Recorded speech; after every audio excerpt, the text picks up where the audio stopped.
ദൈവവചന ചിന്തയ്ക്ക് അടിസ്ഥാനമായി ഇവിടെ പൊതുവിൽ വായിച്ചു കേട്ടത് എല്ലാവർക്കും പരിചിതമായ തിരുവെടുത്താണ് യാക്കോബിന്റെ ലേഖനം 4-ാം അധ്യായത്തിന്റെ 7-ാമത്തെ തിരുവെടുത്ത്. എനിക്ക് തൊണ്ടയ്ക്ക് ഇന്ന് ഇച്ചിരി ശബ്ദം അച്ചായം പറഞ്ഞത് വരുന്നത് സ്വാഭാവികത്തിൽ അല്പം ബുദ്ധിമുട്ടായിപ്പോയി. ശബ്ദത്തിന് 10 ദിവസത്തെ ഉപവാസ പ്രാർത്ഥനയായിരുന്നു. അത് ഇന്ന് സമാപനമായിരുന്നു. രാവിലെ സ്നാനമുണ്ടായിരുന്നു. അപ്പം ശബ്ദം അല്പം എടുത്തു. മൈക്കിലും ഈ പഴമക്കാർ പറഞ്ഞ പോലെ ആചാര്യയുടെ തടിയുടെ വളവും പണിക്കുറ്റവും ഉണ്ടെന്ന് പറഞ്ഞ പോലെ രണ്ടും കൂടെ ചേർന്ന് ഒരല്പ പ്രയാസം തോന്നിട്ടുണ്ട്. അതുകൊണ്ട് എടുത്തു പാടാൻ ചുമ്പാസുള്ള ഒരു ആശ്വാസം. അതുകൊണ്ട് ഇന്ന് രാത്രി അല്പസമയം നമുക്ക് ദൈവവചനം ധ്യാനിക്കാം. യാക്കോബിന്റെ ലേഖനം 4-ാം അധ്യായത്തിന്റെ 7-ാമത്തെ വാക്യം. പുതിയ നിയമത്തിലെ 21 ലേഖനങ്ങളാണ്. ഈ 21 ലേഖനങ്ങളും ഉപദേശ വിഷയമാണ്. മുഴുവൻ ഉപദേശം. റോമാലേഖനം മുതൽ യൂദയുടെ ലേഖനം വരെ 21 ലേഖനം. അതിൽ സിദ്ധമായ ലേഖനങ്ങൾ നമുക്കറിയാം. പൗലോസ് എഴുതിയ ലേഖനം ഏതാണ്ട് 14 ലേഖനം പൗലോസിനാൽ എഴുതപ്പെട്ട ലേഖനമാണ്. ആ 14 ലേഖനത്തിൽ പൗലോസ് 9 ലേഖനം 7 സഭയ്ക്ക് വേണ്ടി, 2 സഭയ്ക്ക് 7 ലേഖനം, 1 സഭയ്ക്ക് തെസ്സലോനിക്ക സഭ. അപ്പോൾ ഈ ലേഖനങ്ങൾ 21 റോമാലേഖനം മുതൽ യൂദയുടെ ലേഖനം വരെ ഉപദേശ വിഷയമാണ്. നമുക്കറിയാം, റോമാലേഖനം വിശ്വാസത്താൽ നീതീകരണം, കൊരിന്ത്യർ ലേഖനം നീതീകരിക്കപ്പെട്ട വിശുദ്ധന്മാരുടെ വിശുദ്ധീകരണം, ഗലാത്യ ലേഖനം വിശുദ്ധീകരിക്കപ്പെട്ട വിശുദ്ധന്മാരുടെ സ്വാതന്ത്ര്യം, എഫേസ്യ ലേഖനം സ്വാതന്ത്ര്യം പ്രാപിച്ച വിശുദ്ധന്മാരുടെ സ്ഥാനമാണ്, ഫിലിപ്പിയ ലേഖനം സ്വാതന്ത്ര്യം പ്രാപിച്ച വിശുദ്ധന്മാരുടെ സന്തോഷം, കൊലോസ്യ ലേഖനം നമുക്കറിയാം സന്തോഷം പ്രാപിച്ച വിശുദ്ധന്മാരുടെ അവകാശത്തെ കാണിക്കുന്നതാണ്. തെസ്സലോനിക്ക ലേഖനം ഇങ്ങനെയുള്ള വിശുദ്ധന്മാരുടെ പ്രത്യാശ. തിമോഥെയോസിന്റെ 2 ലേഖനവും തീത്തോസിന്റെ ലേഖനവും ദൈവ പ്രണയങ്ങളാണ് എന്ന് പറഞ്ഞാൽ ഇങ്ങനെ അവകാശം പ്രാപിച്ച് നിൽക്കുന്നവർക്ക് ബോധിച്ചതുപോലെ നടക്കാനൊക്കത്തില്ല. പ്രമാണമുണ്ട്. ഞാൻ ദൈവത്തിന്റെ ഇടയ്ക്ക് വരുവാൻ ആക്ഷിക്കുന്നത് താമസിച്ചു പോയാലോ സത്യത്തിന്റെ നൂറും അടിസ്ഥാനമുള്ള ജീവനുള്ള ദൈവത്തിന്റെ സമയാകുന്ന ദൈവാനുഗത്തിൽ തോന്നിയതുപോലെ നടക്കാന്നല്ല, എങ്ങനെ നടക്കണം. ആ ലേഖനത്തിലെ ഉപദേശ വിഷയം. അവിടെ നമുക്കറിയാം ഫിലേമോന്റെ ലേഖനം അവൻ സ്നേഹത്തെ എല്ലാം ലയിക്കുന്നതാണ്. എബ്രായ ലേഖനം ഇങ്ങനെയുള്ള ദൈവവചനങ്ങൾക്ക് വേണ്ടി ദൈവം ഏറ്റവും നല്ലതൊന്ന് കരുതി വെച്ചിട്ടുണ്ട്. യാക്കോബിന്റെ ലേഖനം ആ കരുതൽ പ്രാപിക്കുന്ന ദൈവമക്കൾ പ്രവർത്തികൾ കൂടി ക്രിസ്തുവിനെ വെളിപ്പെടുത്തി കൊടുക്കും. അങ്ങനെ വെളിപ്പെടുത്തി കൊടുക്കുന്ന ദൈവമക്കൾക്ക് പത്രോസിന്റെ ലേഖനം തരുന്നത് ഒരു വലിയ ഭാവി പ്രത്യാശയാണ്. ആ പ്രത്യാശയുടെ സ്വീകാര്യം മുറുകെ പിടിക്കുന്ന ദൈവമക്കൾക്ക് യോഹന്നാന്റെ ലേഖനം പറയാൻ പഠിപ്പിക്കുന്നത് അവൻ സ്വന്തം അവൻ എന്തേക്ക് നിൽക്കുന്ന ആ സ്നേഹം, അടിഞ്ഞു പോകാത്ത മുതിർന്നു പോകാത്ത ദൈവ സ്നേഹം. അങ്ങനെ ആ സ്നേഹത്തിൽ നിലനിൽക്കുന്ന ഈ വിധത്തിൽ നിൽക്കുന്ന ദൈവമക്കൾക്ക് യൂദാന്റെ ലേഖനം തരുന്ന ഉപദേശം വീഴാതെ വണ്ണം നമ്മളെ സൂക്ഷിക്കുന്ന ഒരു ദൈവമാണ്. ഇതാണ് ലേഖനത്തിലെ പ്രധാനപ്പെട്ട ഉപദേശ വിഷയങ്ങൾ. അതെ, നമ്മൾ ഇന്ന് രാത്രി യാക്കോബിന്റെ ലേഖനം 4-ാം അധ്യായത്തിന്റെ 7-ാമത്തെ തിരുവെടുത്താണ് വായിച്ചത്. പുതിയ നിയമത്തിലെ 2 ലേഖനങ്ങൾ നിങ്ങൾക്കറിയാം സമാന്തരമായ 2 രേഖകളാണ്. ഒന്ന് റോമാലേഖനവും 2 യാക്കോബിന്റെ ലേഖനവും. ഇവരൊക്കെ ഹൈസ്കൂളിൽ പഠിപ്പിക്കുന്നവരും പഠിച്ചവരുമൊക്കെയാണ്. അപ്പൊ ആ 2 ലേഖനം സമാന്തരമായ 2 രേഖ പോലെ മനസ്സിലാകുന്ന ഭാഷ പറഞ്ഞ റെയിൽവേ പാളം പോലെ. കാരണം 2 ലേഖനത്തിലും ലേഖനകർത്താവ് 2 വിഷയം കൊണ്ട് സ്ഥാപിക്കുന്നു. റോമാലേഖനത്തിൽ വിശ്വാസക്കാരുള്ള നീതീകരണം. എന്നാൽ യാക്കോബ് അതിനെ ഖണ്ഡിക്കുന്നില്ല. യാക്കോബ് പറയാം വിശ്വാസം മാത്രം പോലെ പ്രവർത്തിക്കുന്നു. എന്നെ ദൈവവചനം പഠിപ്പിച്ചപ്പോൾ ഇപ്പോൾ മുന്നേ ഓവർസിയർ ഇപ്പൊ ക്ഷീണത്തിനായിരിക്കുന്ന കുഞ്ഞമ്പി അവകളാ റോമാലേഖനം പഠിപ്പിച്ചത്. അപ്പൊ അദ്ദേഹത്തിന്റെ ഭാഷയും ശൈലിയും പ്രത്യേകതയാണ്. അപ്പൊ അദ്ദേഹം ഒരിക്കലും പറഞ്ഞു, ഒരു പക്ഷിയുടെ 2 ചിറക് പോലാണ്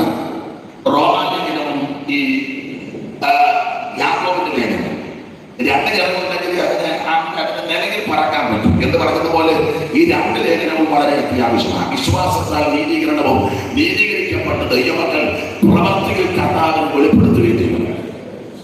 അപ്പൊ യാക്കോബിന്റെ ലേഖന പ്രവർത്തിക്ക് ഊന്നൽ കൊടുക്കുക. ചില ആൾക്കാർ പറയുന്നത് യാക്കോബ് രക്ഷയ്ക്ക് വലിയ പ്രാധാന്യം കൊടുക്കുന്നില്ല,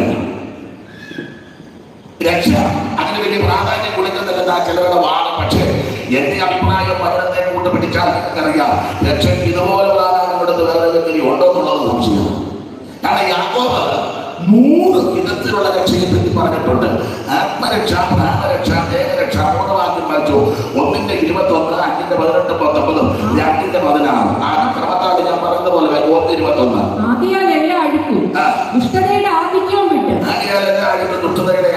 വിട്ട് നിങ്ങളുടെ ആത്മാക്കളെ രക്ഷിപ്പാൻ ആത്മരക്ഷ. ഇന്ന് രാത്രി പ്രിയപ്പെട്ടവരെ, ആത്മരക്ഷ യേശു ക്രിസ്തുവിൽ കൂടി മാത്രം. മറ്റൊരുത്തരും രക്ഷയില്ല. രക്ഷിക്കപ്പെടുവാൻ മനുഷ്യരുടെ ഇടയിൽ നൽകപ്പെട്ട ഒരേ ഒരു നാമം നസറായനാകുന്ന യേശു ക്രിസ്തുവിന്റെ പരിശുദ്ധനാണ്. നിങ്ങൾക്ക് അത് കേട്ടിട്ട് വലിയ സന്തോഷം വരാത്തത് എല്ലാം പെട്ടിരിക്കുന്നു. എന്തുവാ രക്ഷിക്കപ്പെട്ട് ഇരിക്കുക. രക്ഷിക്കപ്പെടാതെ ആരെങ്കിലും ദൂരത്തോ ശാലത്തോ ഇവിടെയോ കേൾക്കുന്നെങ്കിൽ അവരെ ഉന്നം വെച്ചാവുന്നത്. രക്ഷപ്പെടാൻ ഒറ്റ മാർഗം, ഒരേ ഒരു വഴി, നസറായനാകുന്ന യേശു ക്രിസ്തു. മറ്റൊരുത്തരുടെ രക്ഷയില്ല. അപ്പോൾ ഇവിടെ ആത്മരക്ഷ, പ്രാണരക്ഷ. 5-ാം അധ്യായത്തിന്റെ ഒടുവിലത്തെ വാക്യങ്ങൾ 2 വാക്യം വായിച്ചാട്ടെ.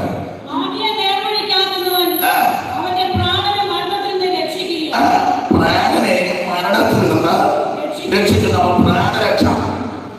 അപ്പോൾ 1 ആത്മരക്ഷ, 2 പ്രാണരക്ഷ.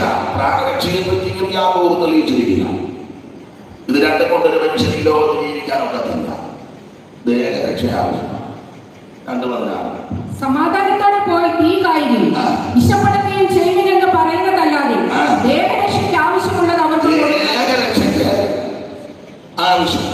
ഈ സെൻട്രൽ ദേഹരക്ഷയ്ക്കുള്ള കാര്യം ചെയ്യുന്നുണ്ടല്ലോ, നന്നായിരിക്കും, വളരെ അഭിനന്ദിക്കുന്നു.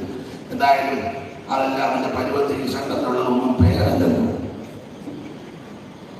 ഇവിടെ നിർത്തി ഓരോരുത്തരെ പറ്റി പറഞ്ഞു ഞാൻ അന്തം വിട്ടു. എല്ലാം നിലയിലും പെട്ടെന്ന് എൻ്റെ ഹൃദയത്തിൽ ഒരു വാക്യവും വന്നു. അതുകൊണ്ട് വായിച്ചിട്ട് നിങ്ങളുടെ താന്തം കട വന്ന പുസ്തകം 12 വന്ന്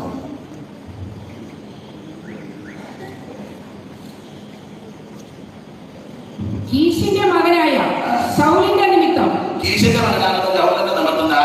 ഒളിച്ചു പാർത്തിരുന്നപ്പോൾ സിക്ലാഗി അവന്റെ അടുക്കൽ വന്നവർ അവർ വീരന്മാരുടെ കൂട്ടത്തിൽ അവൻ യുദ്ധത്തിൽ തുണ ചെയ്തു. അവർ വില്ലാളികളും വലങ്കൈ കൊണ്ടും കല്ലറുവാനും കൊണ്ട് അപ്പയുവാനും സമർത്ഥന്മാരുമായിരുന്നു. വലങ്കൈ കൊണ്ട് ഇടങ്കൈ കൊണ്ട് കല്ലെറിയുന്നു. ഈ വലങ്കൈ വശമുള്ളതിന് വലങ്കൈ കൊണ്ടേ ചെയ്യാം. പക്ഷെ ഇടങ്കൈ വലങ്കൈ വശമാണ്. അങ്ങനെയുള്ളവർ ഇടങ്കൈയും. ഇനി അവിടെ തന്നെ വേറൊരു മാറ്റമുണ്ട്. അതിന്റെ 8-ാം മാറ്റമാണ്. 8 വായിച്ചത്. പരിചയം കുന്തവും എടുപ്പാൻ പ്രാപ്തിയുള്ള വീരന്മാരും യുദ്ധാഭ്യാസികളും പിരിഞ്ഞു വന്ന് ദാവീദിനോട് ചേർന്നു. അവർ സിംഹമുഖന്മാർ മലകളിലെ മാൻപേടകളെ പോലെ വേഗതയുള്ളവരുമാണ്. ഞാൻ ഭാഗമൊന്നും പ്രസംഗിക്കത്തില്ല, നിങ്ങളെ ആഗ്രഹിക്കുന്ന വീട്ടിൽ. അപ്പോൾ ദേഹരക്ഷയ്ക്ക് ആവശ്യമുള്ളത് ചെയ്യുന്നുണ്ടല്ലോ, അഭിനന്ദിക്കുന്നത്. നമ്മളെല്ലാം ഈ വാക്ക് പറഞ്ഞു പോകുന്നതല്ലാതെ ദേഹരക്ഷയ്ക്കൊന്നും ചെയ്യുന്നില്ല. അതുപോലെ പിടിച്ചെടുക്കുന്ന വരുന്നവർ പറയാ തീ ആയാൽ പോട്ടെ. അപ്പോൾ ദേഹരക്ഷയ്ക്ക് ആവശ്യമുള്ളത് ചെയ്യണം. അപ്പൊ 3 വിധത്തിലുള്ള രക്ഷയെ പറ്റിയും യാക്കോബ് പറയുക. 1 ആത്മരക്ഷ, 2 പ്രാണരക്ഷ, 3 ദേഹരക്ഷ. പ്രിയരെ, ഏറ്റവും പ്രാധാന്യം ആത്മരക്ഷ. മറ്റു രക്ഷയും വളരെ പ്രാധാന്യമാണ്. അതെ, മുമ്പോട്ട് പോകാൻ സമയത്തെ ഭയപ്പെടുന്നത് അധികം വിവരിക്കുന്നില്ല. ഏതാണ്ട് കാര്യങ്ങൾ പറഞ്ഞു പോകുകയാണ്. ഈ യാക്കോബിന്റെ ലേഖനത്തില് 5 അധ്യായങ്ങളുണ്ട്. നിങ്ങൾക്കറിയാം. ഓടിച്ചു പഠിച്ചാൽ 5 അധ്യായത്തിലും പ്രധാനമായ ചില കാര്യങ്ങൾ ഉറപ്പിക്കുന്നുണ്ട്. 1-ാം അധ്യായത്തിൽ പരീക്ഷയെ സംബന്ധിച്ച ഞാൻ വാക്യങ്ങൾ പറയാം. ക്രമക്കാരെ നിങ്ങൾ രണ്ടുപേരും വളരെ നന്നായിട്ട് വായിച്ചു തരുന്നതിൽ സന്തോഷമുണ്ട്. ദൈവം നിങ്ങളെ അനുഗ്രഹിക്കട്ടെ. 1-ാം അധ്യായത്തിന്റെ 12-ാം വാക്യവും 2-ാം അധ്യായത്തിന്റെ 14-ാമത്തെ വാക്യവും 3-ാം അധ്യായത്തിന്റെ 5-ാം വാക്യവും 4-ാം അധ്യായത്തിന്റെ 7-ാം വാക്യവും 5-ാം അധ്യായത്തിന്റെ 9-ാം വാക്യവും 1-12. പരീക്ഷ സഹിക്കുന്ന മനുഷ്യൻ ഭാഗ്യവാൻ. 1-ാം അധ്യായത്തിൽ പരീക്ഷയെ സംബന്ധിച്ചുള്ള വിഷയങ്ങൾ ആരംഭപ്പെടുത്തിയിരിക്കുന്നത്. ഇനി 2-14. സഹോദരന്മാരെ, ഒരുത്തൻ തനിക്ക് വിശ്വാസമുണ്ടെന്ന് പറയും. സഹോദരന്മാരെ, ഒരുത്തൻ തനിക്ക് വിശ്വാസമുണ്ടെന്ന് പറയും. പ്രവൃത്തികൾ ഇല്ലാതിരിക്കുകയും ചെയ്താൽ ഉപകാരം എന്ത്? ഏതോ ഉപകാരമാണ്. 3-5. അങ്ങനെ തന്നെ നാവും ചെറിയ അവയവം എങ്കിലും. പുള്ളിക്കാരിക്കൂടെ വേണം പോകുന്നത്.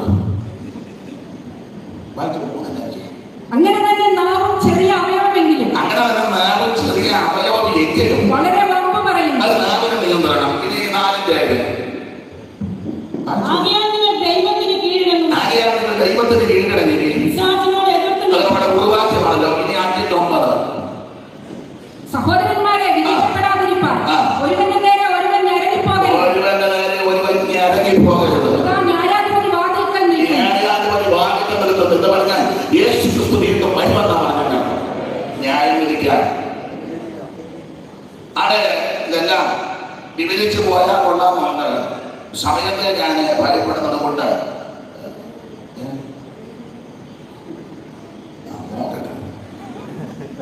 ദൈവത്തിന് മാർഗം.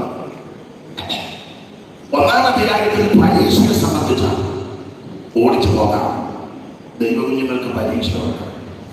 പക്ഷെ ആ പരീക്ഷ നശിപ്പിച്ചും തകർത്ത് കളയാനല്ല, പൊന്നു പോലെ പുറത്തു വരാൻ. വിഷയപ്പെടുന്നതിനുണ്ടല്ലോ, ജീരകത്തിന്റെ മുകളിൽ കൂടെ മെതിവണ്ടി ഒന്നും കേട്ടില്ല. കരിജീരകത്തിന്റെ പുറത്തൂടെ ചക്രവും ഉരുട്ടില്ല.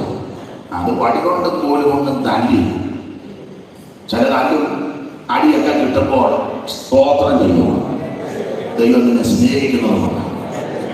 അപ്പൊ പരീക്ഷ സഹിക്കുന്ന മനുഷ്യൻ ഭാഗ്യവാൻ. പരീക്ഷ നല്ലതാണ്. പരീക്ഷ വരണം. പഠിക്കുന്ന കുഞ്ഞുങ്ങൾക്ക് പരീക്ഷ ഉണ്ടെങ്കിൽ പഠിച്ചോട്ടുണ്ടോ ഇല്ലയോ എന്നറിയില്ല. ഞാനിപ്പോഴും പറയും, നന്നായിട്ട് പഠിക്കുന്ന പിള്ളേർക്ക് വലിയ പരീക്ഷ വരണം എന്നാണ് പഠിച്ച പിള്ളേർ. ഉഴപ്പിയടിച്ച് നടക്കുന്നവരെല്ലാം വലിയ പരീക്ഷയുടെ ദിവസം നിങ്ങൾ പറയുന്നത്, എന്റെ ദൈവമേ പള്ളിക്കൂടത്തിൽ നീ പഠിക്കണം, ഹെഡ് മാസ്റ്റർ അത് പോകണേ, ക്വസ്റ്റ്യൻ പേപ്പർ ആരെയും ഓടിച്ചുകൊണ്ട് അതെങ്ങനെ പഠിച്ചിട്ടില്ല. അതെങ്ങനെ എഴുതി അത് വരുന്നത്? ഞാനിങ്ങനെ എനിക്ക് പറയാം, പരീക്ഷ വരണം. പരീക്ഷ വന്നു കഴിയുമ്പോഴാണ് നീ ആരാണ് തെളിയാൻ പോകുന്നത്. പരീക്ഷ കഴിയുമ്പോഴാണ് നിന്റെ പഠിത്തം എങ്ങനെ ഉണ്ടായിരുന്നോ, ക്ലാസ്സിൽ അറ്റൻഡ് ചെയ്തോ, തന്ന പോർഷനൊക്കെ കംപ്ലീറ്റ് ചെയ്തോ, എഴുതിയോ, പഠിച്ചോ, ഇതൊക്കെയാണ് പരീക്ഷ കഴിയുമ്പോഴാണ് തെളിയുന്നത്. പരീക്ഷ നല്ലതാണ്. നമ്മുടെ കർത്താവിനെ പരീക്ഷിക്കുവാൻ വന്നു. ആ പരീക്ഷകളെല്ലാം നമ്മുടെ കർത്താവ് ജയിച്ചവനാണ് നമ്മുടെ കൂടെയുള്ളത്. അതുകൊണ്ട് രാത്രിയിലെ വിഷയത്തിൽ പരീക്ഷകളെ അവന്റെ ശോധനയുടെ നടുവിൽ കൂടെ കടന്നു പോകുന്ന ദൈവമക്കൾ പലതരത്തിൽ നിരാശപ്പെട്ടു പോകരുത്. പൊന്നുപോലെ ദൈവം തന്നെ പുറത്തു കൊണ്ടുവരും. അവൻ തിരുവചനം പഠിപ്പിക്കുന്നത്, മനുഷ്യർക്ക് നടപ്പല്ലാത്ത പരീക്ഷ നിങ്ങൾക്ക് നേരിട്ടിട്ടില്ല, ദൈവം വിശ്വസ്തനാണ്. 10:13 കൊടുത്തിരിക്കുന്ന 1-ാം ലേഖനം 10:13.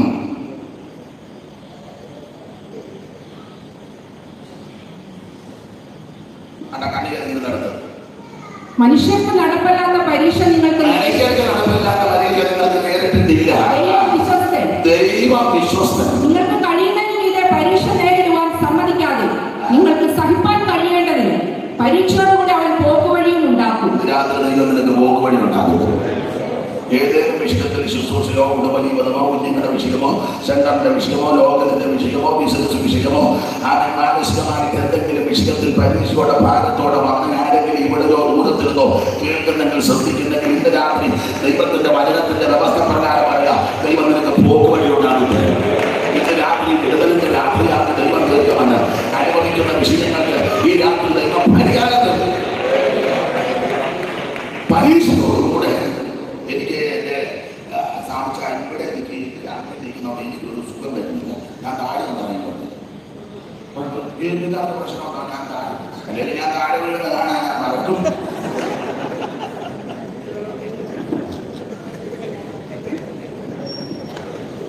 ദൈവത്തിന് മതം എനിക്ക് അടുത്തുണ്ടെങ്കിൽ ഒരു തൃപ്തി പറ്റുള്ളൂ. ഇവിടെ ഈ സ്റ്റേജൊക്കെ നല്ലതാണ്, പക്ഷെ ഇതൊരു സുഖമില്ല. അവരോട് ദേവദാസ് വായിച്ചു. ക്ഷമിക്കണം, ഞാൻ വായിക്കുന്നത്. മനുഷ്യർക്ക് നടപ്പല്ലാത്ത പരീക്ഷ നിങ്ങൾക്ക് നേരിട്ടിട്ടില്ല എന്ന് പറഞ്ഞാൽ നമുക്ക് സഹിക്കാൻ പറ്റാത്തതൊന്നും ദൈവം തരത്തില്ല. ഇന്ന് രാത്രി എന്നെ കേൾക്കുന്ന പ്രിയരെ, നിനക്ക് അനുഭവം സഹിക്കാൻ പറ്റാത്ത ഒരു കേസും നിന്റെ ദൈവം നിനക്ക് തരത്തില്ല. ഈ ബഹുമാന്യ സഹോദരിമാരെ ഞാൻ ആരാധിക്കുന്നു. ഈ സഹോദരിമാരെ എനിക്കത് പറഞ്ഞ് എന്റെ മാസ്റ്ററെ ഞാൻ ആയതുകൊണ്ടാണ് എല്ലാം സഹിച്ച് എങ്ങനെ ഞാനായതുകൊണ്ടാണ് ഇതെല്ലാം സഹിച്ച്. നിങ്ങൾ പറയുന്ന കാര്യം പറ.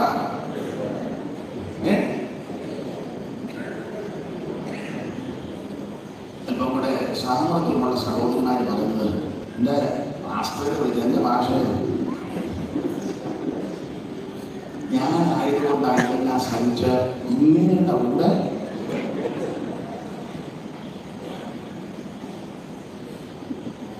ദൈവത്തിന് മഹത്വം. നമുക്കില്ല. എന്നാലും വണ്ടിയുടെ പുറകിൽ വെച്ച് കുട്ടിയിടാണ് കൊണ്ട് നടക്കുന്നുണ്ട്. കയറിയിരിക്കണി വാളുണ്ട്, ഉറക്കം പിടിച്ചോണം. ഒരു സ്തോത്രം പറയാം. നിങ്ങൾക്ക് ഞാൻ വേറെ കേൾക്കാം. ഈ ചന്തപ്പള്ളും എല്ലാം കേട്ടാലും കുട്ടിയിടാലും കൊണ്ടുവന്ന് തിരിച്ചു കൊണ്ടുപോകണം. പോട്ടെ. അന്നേരം അവര് പറയുകയാണ് ഇതെല്ലാം സാധിക്കും ഞാനായതുകൊണ്ട് അങ്ങേരുടെ കൂടെ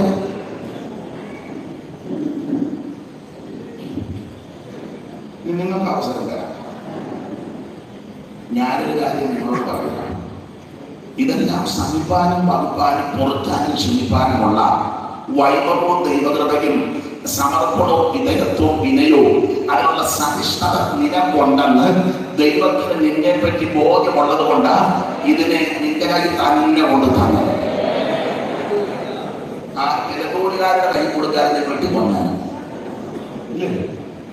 പേര് മറന്നു പോയില്ല. ഓ പേര് മറന്നു. ജോലിയല്ല, അവിടെ ജ്യൂസ് കൊടുക്കണം. അവിടെ വിഷയം വിടും. നമുക്ക് ജോലിയോടാണോ താല്പര്യം?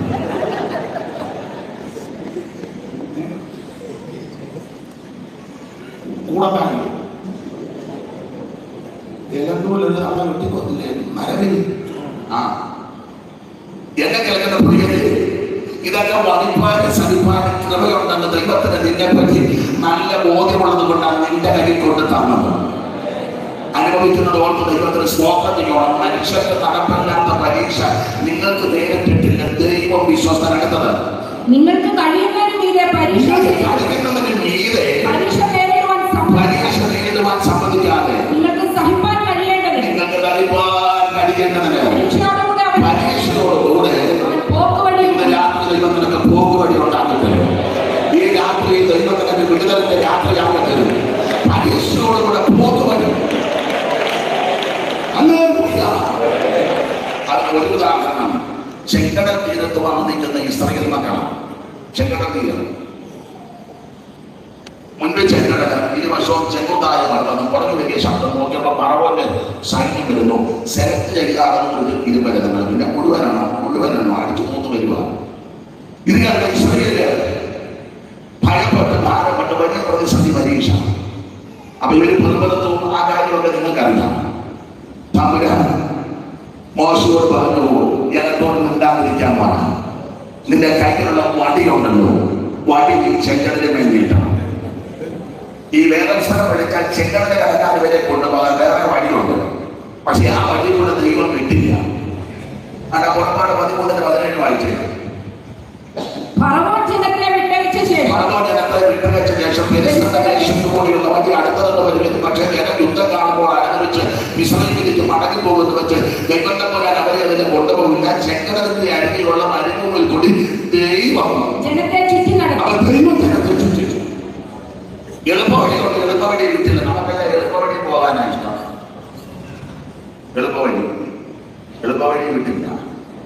എളുപ്പവഴി ഇല്ലാത്തതിന്റെ കാര്യമാണ് രാജപാതയ എളുപ്പവഴിയാണ്. ഈ ചെങ്കടലിൽ കടക്കാതെ പോകുന്ന വഴി എളുപ്പവഴിയാണ്. വീതിയുള്ള വഴിയാണ്. വണ്ടി പോകുന്ന വഴിയാണ്.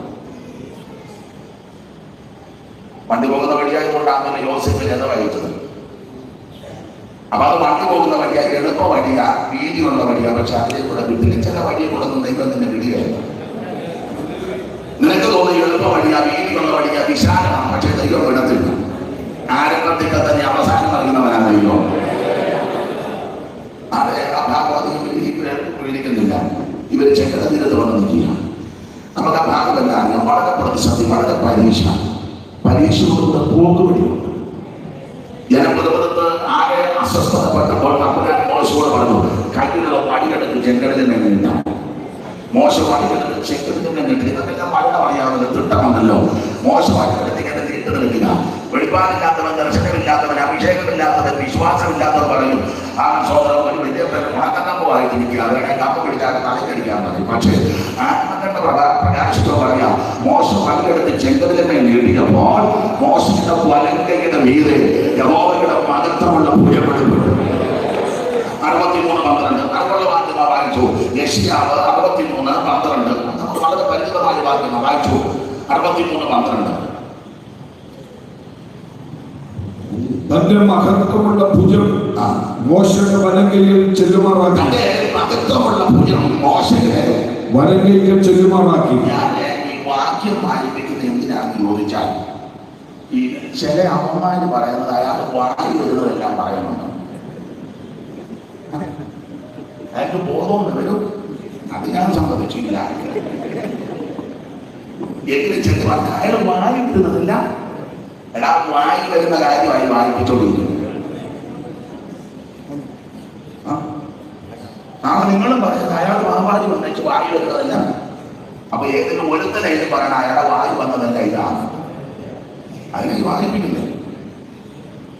തന്റെ മഹത്വമുള്ള ഭുജം മോശത്തെ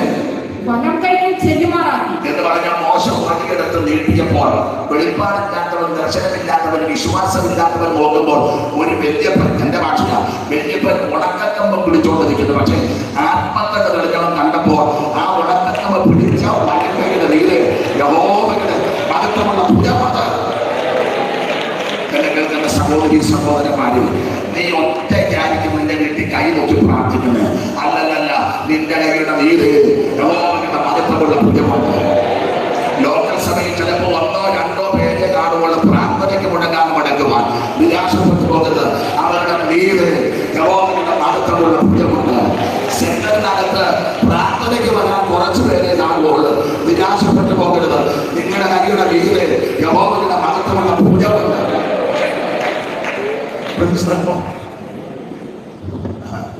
ഈ ചെങ്കടല് വായു വന്നു നിൽക്കുക.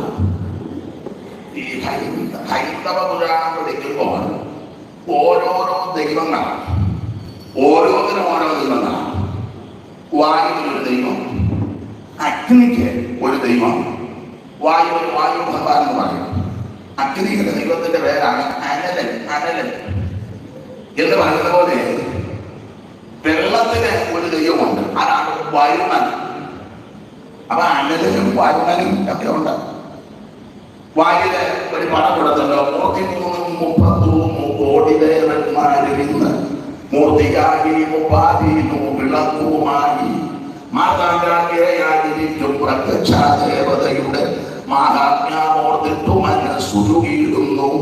അതെ, അപ്പൊ അങ്ങനെ പഠിക്കുമ്പോൾ ഈ വെള്ളം അവിടെ തിരുവനന്തപുരത്ത് പഠിപ്പിക്കുന്നത് ചെങ്കടല് വായു പിളർന്നു നിൽക്കുക. എന്റെ ഭാഷ പറഞ്ഞാൽ വരണം വായു പിളർന്നു നിൽക്കുക. സ്തോത്രം, വായു പിളർന്നു നിൽക്കുക. എന്തിനാണെന്നറിയാമോ? ദൈവജനത്തെ വിഴുങ്ങാൻ. വായു പിളർന്നു നിൽക്കുന്ന ദൈവജനത്തെ വിഴുങ്ങാൻ. പരീക്ഷയോടുള്ള പോക്കുവഴിയുണ്ട്. വായു പിളർന്ന് വിഴുങ്ങാൻ നിൽക്കുന്ന പുറകോട്ട് നോക്കിയപ്പോൾ പരമോന്റെ സൈന്യം വരുന്നു. പരമോന്റെ സൈന്യം വരുന്നത് നിങ്ങൾക്കറിയാം. പരമോൻ ചുപ്പാമതിയല്ല. 15:9 വായിക്കുന്ന പുറപ്പാട് 15:9 പരമോൻ എന്തോ പറഞ്ഞുകൊണ്ടാണ് നിങ്ങൾക്കറിവുള്ള വാക്യമാണ്. ഞാൻ പിന്തുടരും, പിടിക്കും, കൊള്ള പങ്കിടും. എന്റെ ആശാവരാൻ പൂർത്തിയാകും. ഞാൻ എന്റെ വാൾ ഊരും, എന്റെ കൈ അവരെ നിഗ്രഹിക്കുമെന്ന് ശത്രു പറഞ്ഞു. ഞാൻ പിന്നാലെ ചെല്ലും, പിടിക്കും. ശത്രു പറഞ്ഞു ഞാൻ പിന്നാലെ ചെല്ലും, പിടിക്കും. ശത്രു പറഞ്ഞു ഞാൻ പിന്നാലെ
തിരുവനന്തപുരത്ത് പറഞ്ഞ പരീക്ഷ കൂടെ പോക്കുവഴിയുണ്ട്.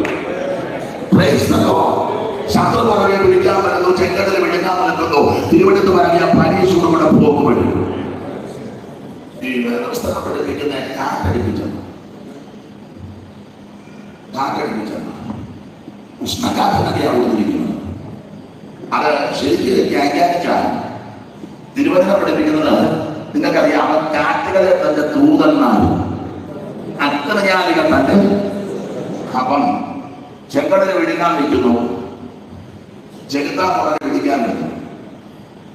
ആ നമ്മുടെ പഴയ ആൾക്കാർ പറഞ്ഞു, എന്റെ കുഞ്ഞനാമെ ഞാൻ കുറച്ച് നാടാക്കി ചെറുതാന്റെ അത് ഇവിടുത്തെ കിട്ടിയ ഉദാഹരണമാണ്. ചെറുതാ പിടിക്കാൻ വരുന്ന കടൽ വിഴുങ്ങാൻ നോക്കുന്നു. സ്വർഗത്തിൽ കൗൺസിൽ കൂടി, സ്വർഗത്തിൽ കൗൺസിൽ കൂടി വെച്ച് ദൈവം കോടി ദൂതന്മാരല്ലേ, ദൈവം ഒരു ദൂതനെ ഇങ്ങോട്ട് വിളിച്ചേക്ക് പറഞ്ഞു, നീ ഇത് അങ്ങോട്ടൊന്നും ചെല്ലണം. എങ്ങോട്ട്? ചെങ്കട തീരത്ത്. എന്തിനാ? വാപ്പളർന്ന് നിൽക്കുന്നവന്റെ, എന്റെ ഭാഷയാണ് കേട്ടോ, പുസ്തകത്തിൽ അങ്ങനെ എഴുതിയല്ല, എന്റെ ഭാഷ. വാപ്പളർന്ന് നിൽക്കുന്നവന്റെ വായിൽ നോക്കി കൊടുക്കാൻ. എന്റെ ജനത്തെ വീട് ഞാൻ വാപ്പളർന്ന് നിൽക്കുന്നവന്റെ വായിലൊരു അടി കൊടുക്കാൻ. ദൂതറിഞ്ഞുകൊണ്ട് അവർ ഒറ്റയടി, അങ്ങനെ അടിച്ചിട്ടുണ്ടല്ലോ, ചക്രവർത്തിയുടെ ഒറ്റയടി ദൂതനടിക്കും. പൗലോസ് പറഞ്ഞത് വെള്ളം കഴിച്ച ചുവരെ ആടിക്കുന്നുണ്ട്. ദൂതറിഞ്ഞോണ്ട് വന്ന ഒറ്റയടി. തിരുവനന്തപുരത്ത് പഠിപ്പിക്കുന്നത് ഒറ്റയടി അടിച്ചപ്പോൾ ചെങ്കടല് 7 കൈവഴിയായിട്ട് ചെറവി, ചെരുപ്പ് നനയാതെ മറകളിലേക്ക്. 11:13 തോന്നുന്നത്. യെശയ്യാ ഒന്ന് വായിച്ചു. എനിക്ക് ശ്രദ്ധിക്കുന്നതാണ് തോന്നുന്നത്. നിങ്ങൾ ക്ലിയർ ആക്കുന്നതാണ്. 2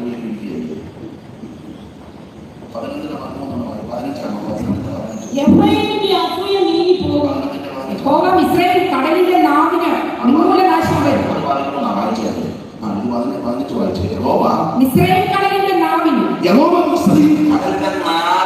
ഉന്മൂലനാശം വരുത്തും. അവൻ ഉഷ്ണക്കാറ്റോടുകൂടെ നദിയുടെ മീതെ കൈ ഓങ്ങി. പല കാറ്റുകളുണ്ട് കേട്ടോ. കടലിക്കാറ്റും, നെല്ലിക്കാറ്റും, തെക്കൻകാറ്റും, മന്ദമാരുതനും, കൊടുങ്കാറ്റും, പെരുങ്കാറ്റും, ചുഴലിക്കാറ്റും ഒക്കെ ഉണ്ട്.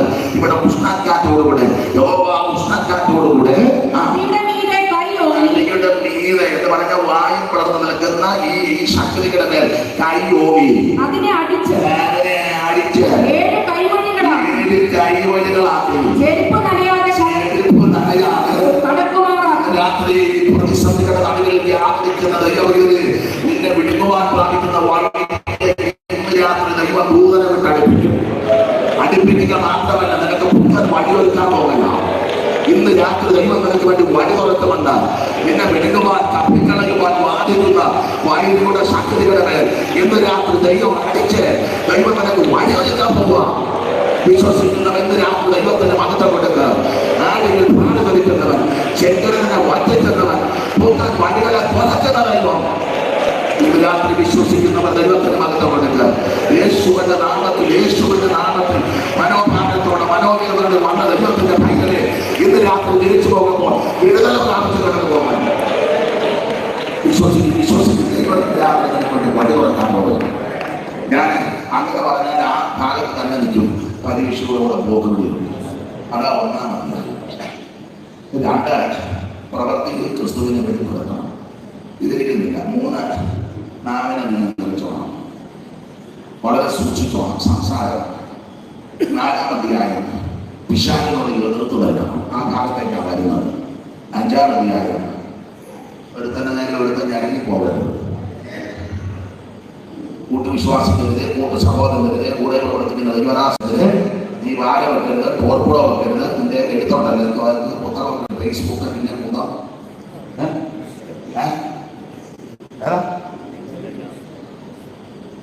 നിന്റെ പരിപ്പ് ദൈവമാണ്.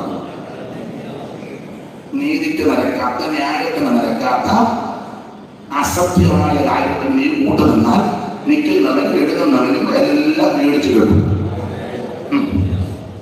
ഒരു തർക്കവുമില്ല. തന്നെ നേരെ ഞരങ്ങി പോകരുത്. സ്തോത്രം. ന്യായാധിപതി വാദിക്ക് നൽകുക. ഭയത്തോടും പുറകിലോടും വേണം ദൈവത്തെ പഠിക്കണം. എഴുത്തുകാരും പ്രസംഗിക്കുന്നവരും പറയുന്നവരും ഫേസ്ബുക്കും പിന്നെ വാട്സാപ്പ്, പിന്നെന്തുവാ ആ യൂട്യൂബ്, പിന്നെ ഗ്രാമമുണ്ടല്ലോ, ആ ഗ്രാമാന്തരം 1 കിലോ ആണെങ്കിലും വേണം. സൂക്ഷിച്ചില്ലെങ്കിൽ ദൈവം പിടിക്കും. ആദ്യത്തെ ന്യായാധിപതി പോകണം. ഇതാണ് യാക്കോബിന്റെ ലേഖനത്തിൽ പൊതുവായ ചില തത്വങ്ങൾ. നമ്മൾ വായിച്ച കുർബാനത്തിലേക്ക് വന്ന് 1-2 കാര്യങ്ങൾ പറഞ്ഞു നിർത്താം. അപ്പൊ നിശ്ചയിക്കപ്പെട്ട സമയത്ത് നിർത്താൻ ഞാൻ ആഗ്രഹിക്കുന്നത് 4 വായിച്ചു. ആകയാൽ നിങ്ങൾ ദൈവത്തിന് കീഴടങ്ങുവിൻ. പിശാചിനോട് എതിർത്ത് നിൽപ്പിൻ. എന്നാൽ അവൻ നിങ്ങളെ വിട്ട് ഓടിപ്പോകും. പിശാചിനോട് എതിർത്ത് നിൽക്കണം, എന്നാൽ അവൻ നിങ്ങളെ വിട്ട് ഓടിപ്പോകും. ഇത് രാത്രി എന്നെ കേൾക്കുന്ന പ്രിയതേ, 4-ാമത്തെ യാഗത്തിൽ 7-ാമത്തെ വാക്യത്തിൽ യാക്കോബ് പറയുകയാണ്, ദൈവത്തിന് കീഴടങ്ങണം, പിശാചിനോട് എതിർത്ത് നിൽക്കണം, എന്നാൽ അവൻ നിങ്ങളെ വിട്ട് എന്ന് പറഞ്ഞാൽ എതിർത്ത് നിൽക്കുകയാണെങ്കിൽ അവൻ നിങ്ങളെ വിട്ട് ഓടിപ്പോകും. എതിർത്ത് നിന്നില്ലെങ്കിലോ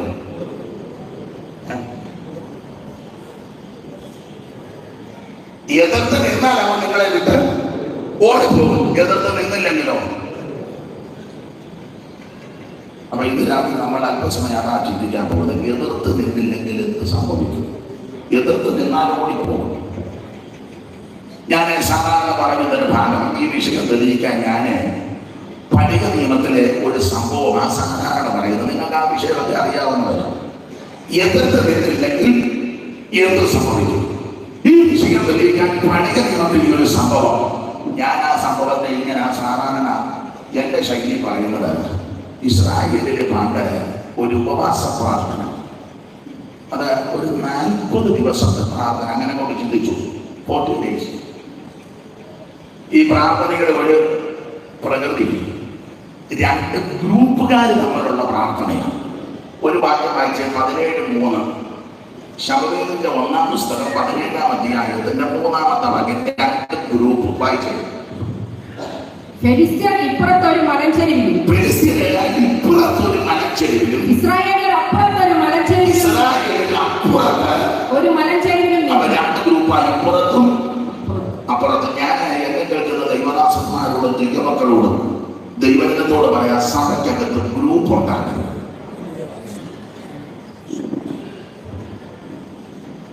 വിശ്വാസികളുടെ ഗ്രൂപ്പ് ഉണ്ടാക്കരുത്, ശുശ്രൂഷകന്മാരും ആ ഗ്രൂപ്പ് ഉണ്ടാക്കരുത്. ചിലര് ഇതിലേക്ക് പോകുമ്പോ അവിടെ 5 ഗ്രൂപ്പ് ആക്കിയാൽ പോകുന്നു. പേരും സ്ഥലമൊന്നും പറഞ്ഞില്ല, സ്വന്തം ചേട്ടനെ അനിയനെ 2 ഗ്രൂപ്പിലാണ്. അസാമുള്ള പോലെ ഇപ്പൊ ചില പാർട്ടിക്കാരുണ്ടല്ലോ, ഒരാൾ ബിജെപിയിലുണ്ട്, ഒരാൾ കോൺഗ്രസിലുണ്ട്, ഒരാൾ CPM-ലുമുണ്ട്. കാരണം എങ്ങനെ പോയാലും ഒരാൾ നമ്മുടെ വീട്ടിൽ നിന്ന് ഞാൻ പറഞ്ഞ സാധനം മനസ്സിലാവുന്നില്ല എന്ന് പറഞ്ഞത് പോലെ ഇപ്പൊ സഭയ്ക്കകത്തും അങ്ങനെ ഗ്രൂപ്പിസം. എന്റെ പ്രിയതേ, സഭയ്ക്കകത്ത് ഗ്രൂപ്പ് ഉണ്ടാക്കരുത്.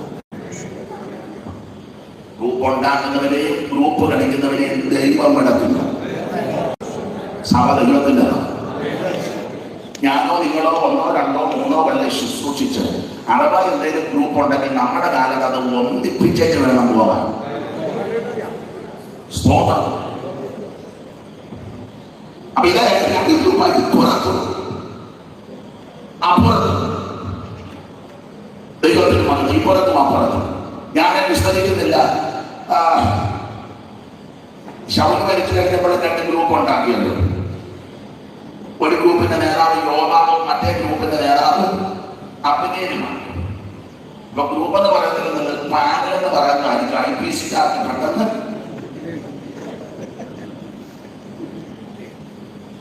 തന്നെ നിങ്ങൾ അങ്ങോട്ടും ഇങ്ങോട്ടും വരുന്നത് ഇതെന്തായാലും തീരുമാനമായിരിക്കും. ഞാൻ ഉറപ്പിച്ചും തറപ്പിച്ചും പറയാം, ഗ്രൂപ്പ് കളിക്കരുത്, പാനൽ കളിക്കരുത്. നിങ്ങളുടെ ചില വിദ്വാൻമാരെയൊക്കെ കണ്ടോ, ഈ പറയുന്നത് ഓടിക്കില്ല.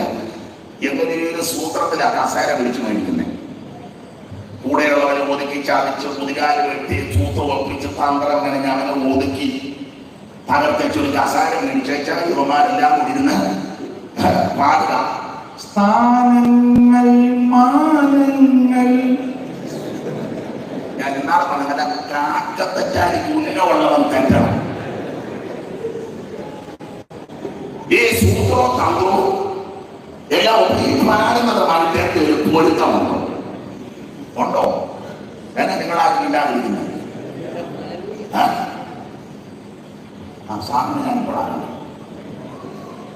ദൈവത്തിന് മാത്രം പാടുന്നത് ആർക്ക് കുറച്ചൊക്കെ ഒരു പാടുമ്പോ മനസ്സാക്ഷിക്ക് വേണ്ടി പുത്തനുണ്ടാകും. ആ പാടുന്നില്ല പിന്നെ കുഴപ്പമില്ല. എന്തോ അങ്ങനെ പ്രസംഗം തെറ്റാന്നാണോ പറയുന്നത്? കവിന് പ്രസംഗം കൊണ്ടുവരുന്ന എന്തോ ഏതാണ് പറഞ്ഞാൽ സഹോദരി എനിക്ക് ദോഷമാണ്. കണ്ടുവരുന്നത് പറഞ്ഞു അപ്പൊ ശ്രദ്ധിക്കുക. സഭയ്ക്കകത്ത് ഗ്രൂപ്പ് ഉണ്ടാകരുത്, സഭയ്ക്കകത്ത് പ്രാണനം ഉണ്ടാകരുത്, സഭയ്ക്കകത്ത് പക്ഷം പിടിക്കരുത്. സഭ ദൈവത്തിൻ്റെതാണ്. ഗ്രൂപ്പ് കളിക്കുന്നവരെ, പക്ഷം പിടിക്കുന്നവരെ, പ്രാണനം ഉണ്ടാക്കുന്നവരെ ദൈവം വിടത്തില്ല. അതിന് കാരണം പറയാം, നിരപരാധികൾ സഭയ്ക്കകത്തുണ്ട്. ഞായറാഴ്ച ദൈവത്തെ ആരാധിക്കാൻ, ദൈവത്തെ ബന്ധപ്പെടുത്താൻ, കർത്താവിനെ സ്തുതിക്കുവാൻ ആത്മാർത്ഥതയുടെ പരമാർത്ഥതയോടെ അവർ കടന്നു വരുന്ന ചില ദൈവമക്കളുണ്ട്. അവരെ ദൈവം ഓർത്തും അവർക്ക് ഇടർച്ച വരുത്തിയ, അവർക്ക് ഭാരമുണ്ടാക്കിയ, അവർക്ക് നീ ഒരു പടങ്കലാണ് ദൈവത്തിനെ വിടത്തില്ല. അത് ഞാനാണൊരു ആരാധന അത് ഓടിച്ചു പോകാൻ അങ്ങനെ നിൽക്കും. രണ്ട് ഗ്രൂപ്പ് ഇപ്പുറത്തൊരു മനുഷ്യരും കാഴ്ച പോലെ ഇസ്രായേലിയർ അപ്പുറത്തൊരു മലഞ്ചെരുവിലും നിന്നു. അവർ രണ്ട് ഗ്രൂപ്പ്, അവരുടെ മധ്യ ഏഴാം വരെ മധ്യ ഒരു താഴെ. അത് ഒരു ഗ്രൂപ്പ് 10 വരും, എന്റെ ഭാഷയാണ്. മറ്റേ ഗ്രൂപ്പ് 10 വരും. ഇവിടെ രണ്ടടിയും 2 പാട്ട്, ഇവിടെ 3 അടിയും 3 പാട്ട്. നമ്മുടെ പെന്തിക്കോസ്തുകാരുടെ ശൈലി 10 യോഗം തുടങ്ങി, 10:15 പാട്ട്, 10:30 ആരാധന, 10:45 പ്രൈസ് ആൻഡ് വർഷിപ്പ്, 11 നമ്മുടെ ഭാഷയാണ് ആരാധന മൂത്ത്. ഈ 10 തുടങ്ങിയാൽ 11 മൂക്കുക. ഇവിടെ 6 തുടങ്ങിയാൽ 7 മൂത്തത്. അപ്പൊ ഞാൻ മർദ്ദോചനോട് ചോദിച്ചു, സ്തോത്രകാഴ്ച ഉണ്ടോ എന്ന് ചോദിച്ചു. അന്നേരം പറഞ്ഞു ഇടയ്ക്കെടുക്കാൻ. ഞാൻ എന്നാലും മൂക്കുന്നത് ഇടയ്ക്ക്. അപ്പൊ ഞാൻ പറഞ്ഞു ഇടയ്ക്ക് വേണ്ട,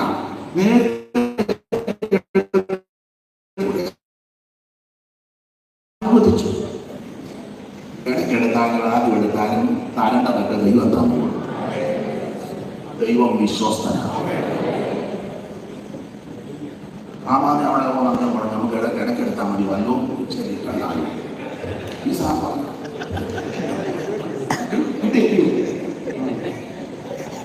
എനിക്ക്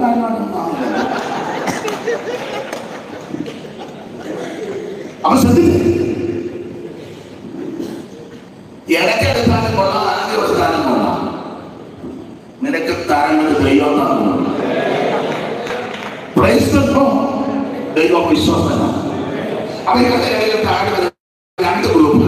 10 യോഗം തുടങ്ങി, 10:15 പാട്ട്, 10:30 ആരാധന, 10:45 പ്രൈസ് ആൻഡ് വർഷിപ്പ്, 11:40 ആരാധന മൂത്തു. ഇനി 4-ാം വാക്യമായി അതെപ്പോഴാണ്?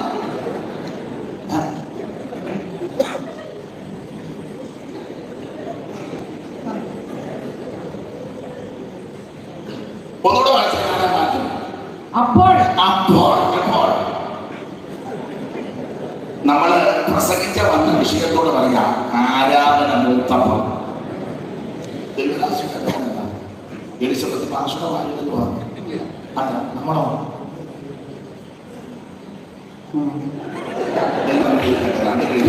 നാട്ടുപേരെയും ദൈവത്തിരിക്കട്ടെ.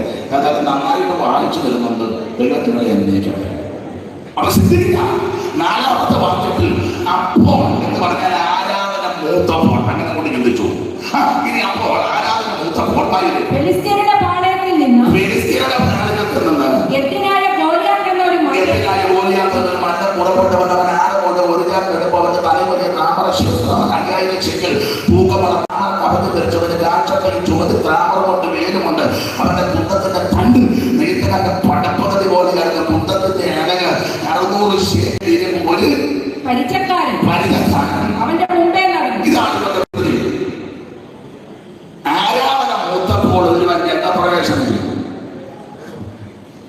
ചില സഭയിൽ ഒരു പ്രശ്നവുമില്ല, കാരണം അവിടെ ആരാധനയില്ല. പുതുതായിട്ടൊരു ആത്മാക്കള് വരുന്നില്ലല്ലോ. അതാ വരത്തില്ല, അതാ നല്ലത്. ഇനിയും വല്ല സ്നാനം നടക്കണമെങ്കിൽ കൊച്ചുമല വന്നു. അവർ ഇവിടൊക്കെ കൊച്ചുമല അതിനൊന്നും താല്പര്യമില്ല. പിന്നെ അവന് സാധനം നമ്മളെ പോകാൻ പറ്റില്ല. നിന്റെ കല്യാണം നടക്കുന്നത് അത് പറഞ്ഞപ്പോ അവനൊരു മുങ്ങിയല്ല. അവൻ മുങ്ങി, അവിടുന്ന് മുങ്ങി. ദൈവത്തിന് മഹത്വം. അപ്പൊ ഈ ആരാധന മൂത്തപ്പോൾ ഒരുവൻ എന്ന പ്രശ്നം. ഞാനൊരു കാര്യം പറയാം, എല്ലാവരോടും ഒന്നും വിചാരി പോരാടുകയല്ല. എല്ലാ സമയത്തും ഒന്നും പ്രശ്നവുമില്ല, എല്ലാ ശുശ്രൂഷകൾക്കും പ്രശ്നമില്ല, എല്ലാ വിശ്വാസിക്കും പോരാട്ടമില്ല. പോരാട്ടം ആരോടാന്ന് പറയും? എല്ലാവരോടും ഇല്ല. ഞാനെപ്പോഴും പറയും, ഈ ശാസന പോലും വേണ്ടാത്ത ആൾക്കാരുണ്ട്. കൈയടിക്കല്, പാടുകയല്ല, പ്രാർത്ഥിക്കല്, സ്തോത്രം പറയല, എന്നാൽ സ്തോത്ര കാഴ്ച ഒരുപാടുമില്ല. ഇത് എന്തേലും ഉണ്ടേലല്ലേ? നിങ്ങൾ തിരുവനന്തപുരത്ത് പഠിച്ച ശിശോനും അപ്പനും അമ്മയും കൂടെ പോവാ, പിന്നെ കേൾക്കുന്നതിന് പോവാ.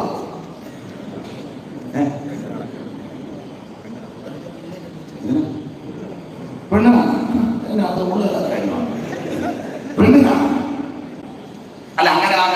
അങ്ങനെ പോകുന്നതാണ് നല്ലത്.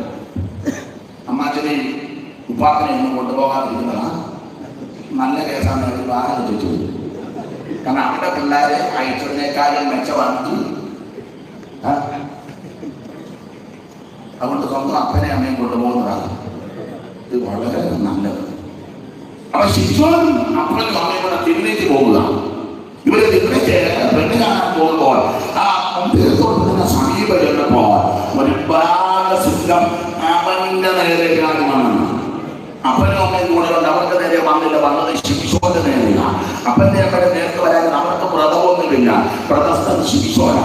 ഇവന്റെ ഓമയ്ക്ക് രാശിമത്വത്തിലാണ്. മുന്തിരി കഴിക്കരുത്, കാര്യം കുടിക്കരുത്, തൊഴിലിക്കരുത്, കുഴിതിക്കരുത്, ശബദത്തോടെ അപ്പനോ അമ്മയോ സഹോദര സഹോദരിയോ ആരും അടിച്ചാലോ വളർത്തിയത് ശബദത്തോട് അശുദ്ധനാക്കരുത്, കേട കത്തിരിക്കരുത്. ഇവന്റെ ശിരസിലിരിക്കുക.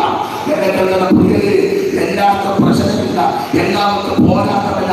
വ്രതമുള്ള, വേർപാടുള്ള, പ്രധാനക്കാക്കുന്ന നിരക്കാ പ്രശ്നം. ശിശുവിന്റെ നേരെ ബാലസിംഹമാണ് വന്നത്. പക്ഷെ അവൻ ബാലസിംഹമായിട്ട് തോന്നിയില്ല. പെട്ടെന്ന് ദൈവാത്മാവ് വന്നു. ദൈവാത്മാവ് വന്നു കഴിഞ്ഞപ്പോൾ അവനെ ആട്ടിൻകുട്ടിയെ പോലെ അതാ അഭിഷേകം. അതിനവരുടെ സഭയ്ക്കകത്തുള്ളതിന്റെ അഭിഷേകം പ്രാപിക്കണം. സെക്രട്ടറി അഭിഷേകം പ്രാപിച്ചവനായിരിക്കണം. മതി രണ്ട് പേരായി ഒരു ബുക്കുമായിട്ട് പറഞ്ഞു വരിക, ഓടിക്കാനും വരുപോലെ ഞാൻ കണ്ട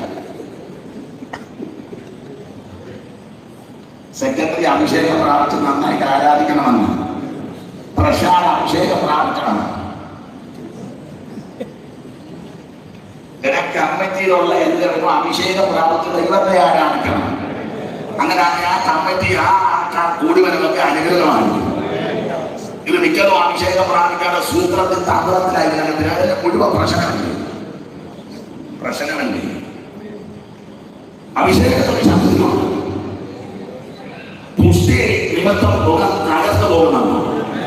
പ്രശ്നങ്ങളും പോരാട്ടങ്ങളും എതിരുകളൊക്കെ വെല്ലുവിളികളൊക്കെ വരുമ്പോ നീ ആത്മശക്തിയിലൊന്ന് ആരാധിച്ച് മഞ്ഞുരുകി പോകുന്നത് പോലെ പല പല സമമായ പ്രശ്നമായിരിക്കും വരുന്നത്. പക്ഷേ ആത്മകൾ ദൈവത്തെ ആരാധിച്ചു കഴിയുമ്പോൾ അത് മഞ്ഞുരുക്കുന്നത് പോലെ ഒരുക്കും.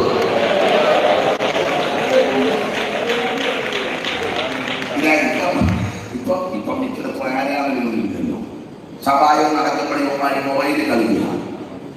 ഇവിടെ ഒരാൾ കൺവെൻഷൻ കഴിഞ്ഞപ്പോൾ ഒരു ബോർഡ് തന്നു, പക്ഷേ ഇത് കൊണ്ടുപോകുമ്പോൾ സഭയ്ക്ക് നല്ലതാണ്. ഞാൻ ചോദിച്ചെടുക്കുക, മൊബൈൽ ഫോൺ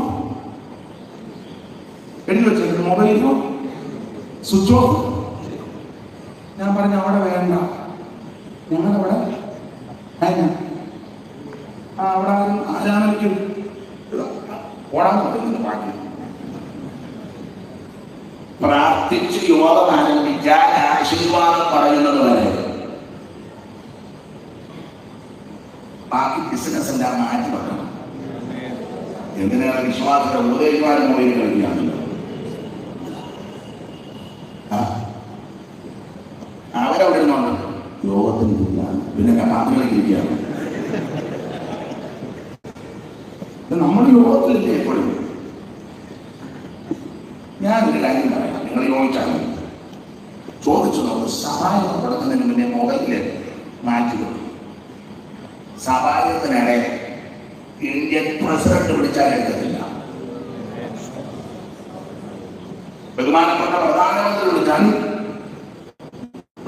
പറയും യോഗം കഴിഞ്ഞ് വിളിക്കാൻ പറയും. കാരണം പ്രസിഡന്റിന്റെ പേരും പ്രധാനമന്ത്രിയുടെ പേരും മുഖ്യമന്ത്രിയുടെ പേരും എന്റെ പേരും നിങ്ങളുടെ പേരും സകലത്തിന്റെ പേരും ആ ഭരണം നടത്തുന്ന ഒരുവരെ ആരാധിക്കുന്നത്. അതാണ് നമ്മുടെ പ്രധാന വിഷയം. മൊബൈൽ ഉപയോഗിക്കരുതെന്നല്ല, അത്യാവശ്യം ചിലപ്പോൾ ഒരു മരണമോ ഒരു രോഗ വിഷയം ചിലപ്പോൾ പറയാം. അതിലൊന്നുമല്ല ഞാൻ ഇതിൽ പറഞ്ഞത്. ചുമ്മാ ഇതിനകത്ത് എല്ലാ സംഗീതക്കാരും അല്ല, ചില സംഗീതക്കാർ പാട്ടുപാടിയൊക്കെ അവിടെ ഇരുന്ന് മൊബൈലിൽ അങ്ങോട്ടും ഇങ്ങോട്ടുമൊക്കെ എല്ലാവരും അല്ല കേട്ടോ. നന്നായിട്ട് ചെയ്യുന്ന ശുശ്രൂഷ ചെയ്യുന്നവരുമുണ്ട്. ഒന്നും പാടില്ല. ആരാധനയ്ക്ക് വന്നാൽ ഭക്തിയോടെ, നിങ്ങളുള്ള ഭക്തിയോടെ ഞാൻ ആരാധിക്കുമെന്നാണ്. ദൈവത്തെ ആരാധിക്കുമ്പോൾ ഭക്തിയോട് ഭയത്തോടും വിറയോടും വേണം ദൈവത്തെ ആരാധിക്കാൻ.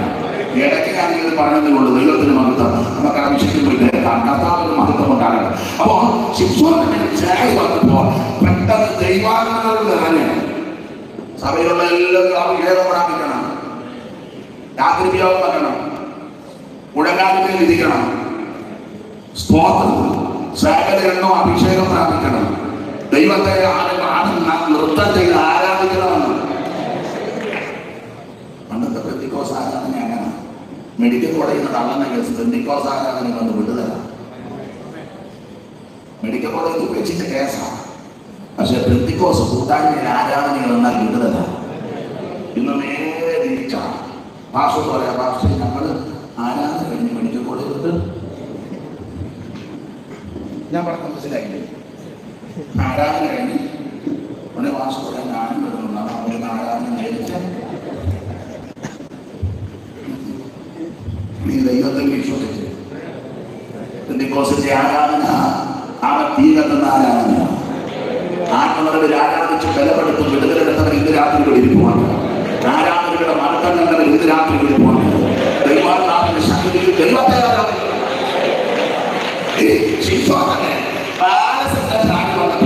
പെട്ടെന്ന് ദൈവാത്മാവ് പറഞ്ഞ് അവനതിനെ ആട്ടിൻകുട്ടിയെ പോലെ വിടുകയും. ദൈവാത്മാവിന്റെ വിശേഷത ബാലസമതമാണ് വന്നത്, പക്ഷെ സിദ്ധമായിട്ട് തോന്നിയില്ല. പരിശുദ്ധാത്മാവൻ പറഞ്ഞപ്പോൾ അതിനെ ആട്ടിൻകുട്ടിയെ പോലെ കീറി എറിഞ്ഞു. പിന്നെ ഇന്നത്തെ ശിംശോൻ കീറി എറിഞ്ഞ ഉടനെ ഇന്റർവ്യൂവിന് എല്ലാവരും വരും. ശിംശോനെ കസേര എത്തിക്കാനും എല്ലാം കിട്ടി. Shimshon doctor Ravanan doctor reverend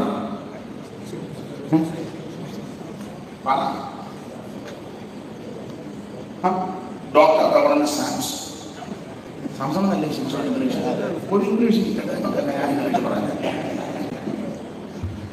അവൻ സാംസൺ അവൻ ഇന്റർവ്യൂക്കാർ വന്നു. ഉടനെ ചോദിക്കുന്ന എത്ര നാളുകൊണ്ട് ഇങ്ങനെ കീറുന്നു? ഉടനെ കൈ ഞങ്ങൾ ലൈവിലുണ്ട്. ഇതാണ് സാംസൺ. സാംസൺ കീറിയ സിംഗറാണ് അവിടെ.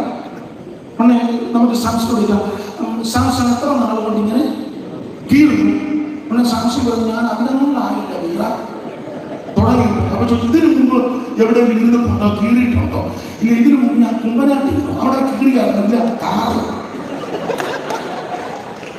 അവിടെ ഞാൻ കാറി പാപ്പാടി വന്നതാണ്. അതല്ലേ ഇപ്പോഴത്തെ ഇന്റർവ്യൂ. മകത്വമൊക്കെ ദൈവത്തിന് കൊടുത്തു, മകത്വമെല്ലാം ദൈവത്തിന് കൊടുത്തു. നമ്മുടെ കഴിവാണോ, നമ്മുടെ വെളിക്കാണോ, നമ്മുടെ സേവനയാണോ, നമ്മുടെ വൈശിഷ്ട്യമാണോ? അല്ല, ദൈവത്തിന്റെ കൃപയാ.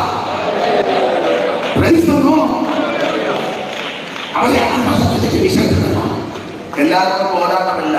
ശിക്ഷോധന ജാതി വരാൻ കഴിയുമ്പോൾ നാസികളുടെ പെന്തിക്കോസിൽ ഒത്തിരിയെണ്ണമുണ്ട്. പക്ഷെ വേർപാട് ബാധിക്കുന്നത് കുറച്ചേ ഉള്ളൂ. വേർപാട് ബാധിക്കുന്നത് കുറച്ചേ ഉള്ളൂ. ഞായറാഴ്ച കമ്പത്തിന്റെ കാലഘട്ടത്തിൽ പോലെ അവർക്ക് കേൾക്കുന്നുണ്ട്, തുള്ളിക്കാൻ ചാടിക്കേറ്റുന്നുണ്ട്. പക്ഷേ ഇതിനകത്ത് വേർപാട് ബാധിക്കുന്നുണ്ട്. അതാ പെന്തക്കോസ്ത്. ഞാൻ ഇന്ന് ഞങ്ങളുടെ സഭയെ കർക്കശമായിട്ട് പറഞ്ഞു. അവിടെ തിരുമേശ എടുക്കാൻ നല്ല തീർത്ത കാര്യങ്ങൾ തീർന്നു പറഞ്ഞു. നിനക്ക് ഇഷ്ടമുള്ള എടുത്താൽ മതി. പിന്നെ അതിക്രമിച്ച് പങ്കെടുക്കാത്ത കാര്യം ഈ മേടിച്ചു കെട്ടിക്കോളൂ. ഇത് ഉപദേശമാണ്, വേർപാടിന്റെ ഉപദേശമാണ്. നമുക്ക് ആവശ്യമില്ലാതാണ് എഴുതുന്നത് ദൈവത്തിന് മഹത്വം. അപ്പോ ഈ ആരാധന ബന്ധപ്പെട്ടപ്പോൾ ഒരുവൻ രംഗപ്രവേശനം ചെയ്തു. അതിനെയാണ് ഗോലിയാത്ത്. 4-ാം വാക്യത്തോടെ വായിച്ചത് ദാസി. അപ്പോൾ ഫെലിസ്ത്യരുടെ പാളയത്തിൽ നിന്ന് ഗത്തിയായ ഗോലിയാത്ത് എന്നൊരു മല്ലൻ പുറപ്പെട്ടു. അവൻ 6 മുഴം ഒരു ചാളും നെടുപ്പമുള്ളവനായി. വേദപുസ്തകത്തിന്റെ സംഖ്യാശാസ്ത്ര പ്രകാരം 6 എന്നുള്ളത് സാമാന്യ കണക്കാണ്. 6-ാം ദിവസത്തിൽ മനുഷ്യനെ ശ്രദ്ധിച്ചു. ഈ മനുഷ്യൻ പാപം ചെയ്തപ്പോൾ 6 എന്നുള്ള അറ്റം സാധാരണമായി. ഒത്തിരി തെളിവുകളുണ്ട്. ശമിക്കപ്പെട്ട മിസ്രൈമിന് 6 പിള്ളേര്, മിസ്രൈമിലെ ഭക്ഷണത്തിന്റെ കണക്കാറ്, ദൂരാസമൂഹിൽ നിർത്തിയ ബിംബത്തിന് 60 മുഴം ഉയരം, ബിംബത്തിന്റെ വണ്ണം 6. മാത്രമല്ല വെളിപ്പാട് പുസ്തകത്തിൽ മുദ്ര 3-6. ഇതിന്റെ 6ന്റെ അക്കവും പെരുക്കമെല്ലാം സാധാരണമാണ്. അപ്പൊ 6 മുഴം ഉയരമുള്ളവൻ തനിപ്പിശാണ്. ഈ സാധാരണ ആ സാധാരണ ആത്മശക്തിയാ. അവൻ ഒരുവൻ രംഗപ്രവേശനം ചെയ്തു. ഗോലിയാത്ത് അവൻ 6 മുഴവുമാണ്. ഒരു ചാണും നെടുപ്പമുള്ളവനായിരുന്നു. അവന് തലയിൽ ഒരു താമര ശിരസ്ത്രമുണ്ടായിരുന്നു. അവൻ ഞാൻ ഓർപ്പിച്ചല്ലോ 6 സാധാരണ കണക്കാണ്. അതുകൊണ്ടാണ് ഇത് കണക്ക് പ്രകാരം 6-ാം ദിവസം സൃഷ്ടിച്ച മനുഷ്യൻ പാപത്തിൽ അകപ്പെട്ടു. 8-ാം വയസ്സിൽ ഒരു പരിപാടി 6-ാം ദിനത്തിൽ ആത്മപാപം പ്രമാണമാക്കി ചർമ്മത്തിന്റെ രൂപം അതിന്റെ ദൈവം പാലമാവൻ പൂരിതമായ വിചിത്രവന ഒരു തോട്ടം ചാത്തിന്റെ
സാധിച്ചിരിക്കുന്നുള്ളതാണ്.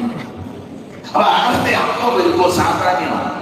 ഈ 6 അത് 6 മുഴവും 6 മുഴവും 6 അവൻ 6 മുഴവും ഒരു ചാളും കണക്ക് തെറ്റി വെക്കണം ഒത്തിരി എണ്ണം നമ്മുടെ ഇടയിലുണ്ട്. ഞാൻ ആ ഭാഗത്തേക്ക് പോകുന്നില്ല, വെറുതെ എന്തിനാ ഉടക്കം ഉണ്ടാക്കുന്നത്. അപ്പൊ 6 മുഴവും ഒഴിയാൻ കിടന്നു കണക്ക് തെറ്റിയവന. എന്റെ ഭാഷ പറഞ്ഞ ഇവൻ തനി വിശാല. ഇവരെ നോക്കി രംഗത്ത് വന്നു രംഗപ്രവേശനം ചെയ്തു.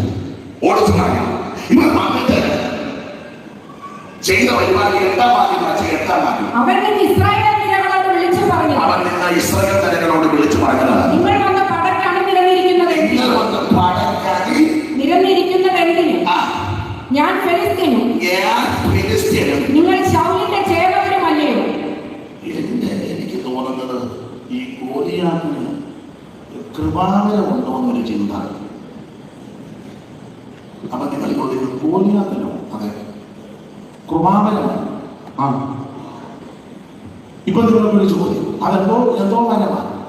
ഗോലിയാത്തിന്റെ കൃപാവരം നമുക്ക് പലർക്കും ഇല്ലാത്ത കൃപാവരമാണ്. അതെന്തുവാ? നമുക്ക് പ്രവചനമുണ്ട്, അന്യഭാഷയുണ്ട്, വെളിപ്പാടുണ്ട്, കണ്ണടക്ക് പോലുള്ളതാണല്ലോ.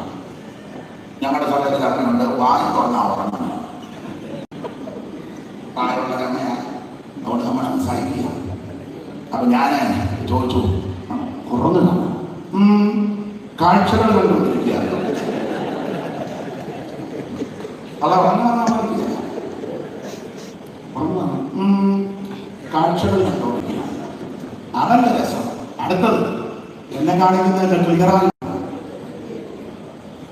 അമ്മച്ചിയെ കാണിക്കുന്നതെല്ലാം ക്ലിയറാണ് എന്ന് പറഞ്ഞു പോലെ ഈ 6 മുഴ ഉയരമുള്ള ഇവന് പരമുണ്ടെന്നുള്ളതാണ്. ഇവനുള്ള പരം നമുക്ക് വിവേചനാവരം. ഇവന് വിവേചനാവരമുണ്ട്. അതുകൊണ്ട് അയ്യോ പറഞ്ഞത്, ഞാൻ രഹസ്യനും നിങ്ങൾ ശൗലിന്റെ ചേവകനുമല്ലയോ? എന്നെ കേൾക്കുന്ന പ്രിയരെ, യോഗശാസ്ത്രി ഒന്നും അധികം നടത്തിയില്ലെങ്കിലും മരിച്ചവരെ എല്ലാം ഉയർപ്പിക്കാൻ ഒത്തില്ലെങ്കിൽ കുറെ ആൾക്കാരുണ്ട്. മരിച്ചവരെ കുറെ ബിരുദന്മാർ കോട്ടയത്തുണ്ട്, കോട്ടയത്തും കോഴിക്കോട്ടും പുനലൂരും അവിടെ എല്ലാം കുറെ ബിരുദന്മാർ മരിച്ചവരെ എല്ലാം ഉയർത്തട്ടെ. ഇവരല്ല ഏതെങ്കിലും പൂഞ്ഞാനെ വല്ല ഉയർപ്പിച്ചിട്ടുണ്ടോ?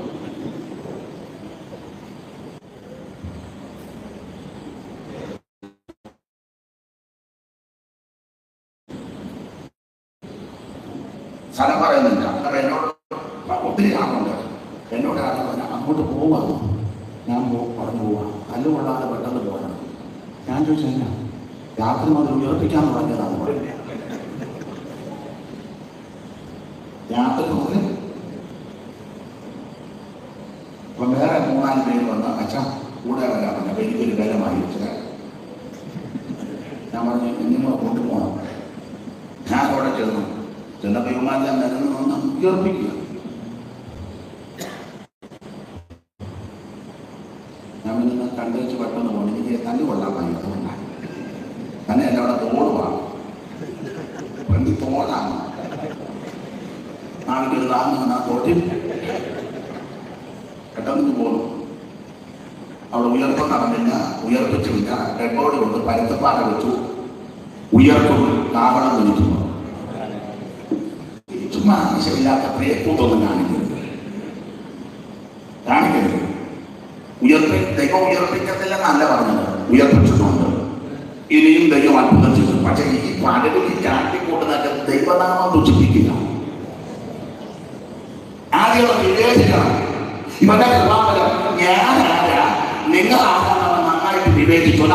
ഞാൻ ക്രിസ്ത്യൻ, നിങ്ങൾ ശൗലിന്റെ ചേർന്നതാണ്. ദൈവങ്ങളെ, ഈ ലോകത്ത് ജീവിക്കുമ്പോൾ നമ്മൾ ആരാണെന്നൊരു ചിന്ത വേണം. ഞാൻ ഈ വാഹനമൊക്കെ ഓടിച്ച് പോകുമ്പോൾ കൂടെ ഓടിക്കുന്നവരോട് ഇന്ന് പക്ഷേ പാസ്റ്റ് വന്നിട്ടുണ്ട്, കുഴപ്പമില്ല, അദ്ദേഹം ഉപദേശിക്കുക, ഞങ്ങളെല്ലാം ഉപദേശിമാരാണ്. എന്നാൽ എല്ലാവരും ചില സഹോദരന്മാര് ഈ ദൈവമക്കളാണ്. നമ്മൾ എന്തിനാ പോകുന്നത്, നമ്മൾ ആരാണെന്നുള്ള ബോധമില്ല. ഇല്ല, വെള്ളം എനിക്കൊണ്ട് മറ്റവന് ബോധം കൊണ്ട് വെക്കുക. ചിലപ്പോൾ ഞാനിങ്ങനെ ഇരുന്നിട്ടുണ്ട്. നമ്മളെ കൂടെ കാണില്ല. പണ്ടൊക്കെ വെറുതെ ഓടിയപ്പോൾ മറ്റേ ഇച്ചിരി സുഖത്തിലാണ് പോകുന്നത്. നമ്മുടെ ഒരു ഉപദേശം ഭാര്യയും കൂടി ഇങ്ങോട്ട് വരിക, കുഴപ്പം നമ്മുടെ ഭാഗത്താണ്. ഓടിച്ച പുള്ളി ഇച്ചിരി സ്പീഡിൽ ഓടി. അപ്പൊ അത് കേട്ടൻ ഒരു വളവ് കൂടി ഇങ്ങോട്ട് വരികണ്ട മല്ലപ്പള്ളിയിലെ ഇങ്ങനെ ഇങ്ങോട്ട് വരിക. ഇത് സ്പീഡ്, നമ്മുടെ വണ്ടി സ്പീഡിലാണ് പോകുന്നത്. നമ്മുടെ ഭാഗത്താണ് പുള്ളി പേടിച്ചു. ആരാം അറിയുന്നില്ല. അപ്പൊ പുള്ളി പേടിച്ചതെല്ലാം പെട്ടെന്നാണ് നടക്കുന്നത്. പേടിച്ചിട്ട് നല്ല 2 വർത്താനം പറയാനാ പുള്ളി വന്നെന്ന് എനിക്ക് മനസ്സിലാവും. കാരണം ഒരു കൈ പിടിച്ചിട്ട് പറയാനോട്ട് വരിക. ഞാൻ ഫ്രണ്ടിലിരിക്കുക, എന്നെ കണ്ടു പറയാൻ വേണ്ട പുള്ളി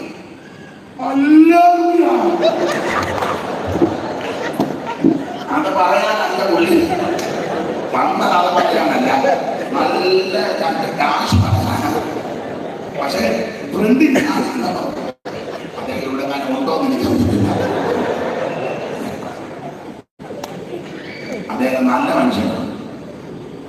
നന്ന ചൂടാണ് പുള്ളിയാണ് അല്ലെങ്കിൽ ഞാൻ ആഗ്രഹിക്കുന്നത്. നമ്മൾ ആരാണ് നന്നായിട്ട് അറിയണം. തെറ്റ് ഞങ്ങളുടെ ഭാഗത്താണ്, വണ്ടി ഓടിച്ച പുള്ളിയുടെ ഭാഗത്താണ് തെറ്റ്.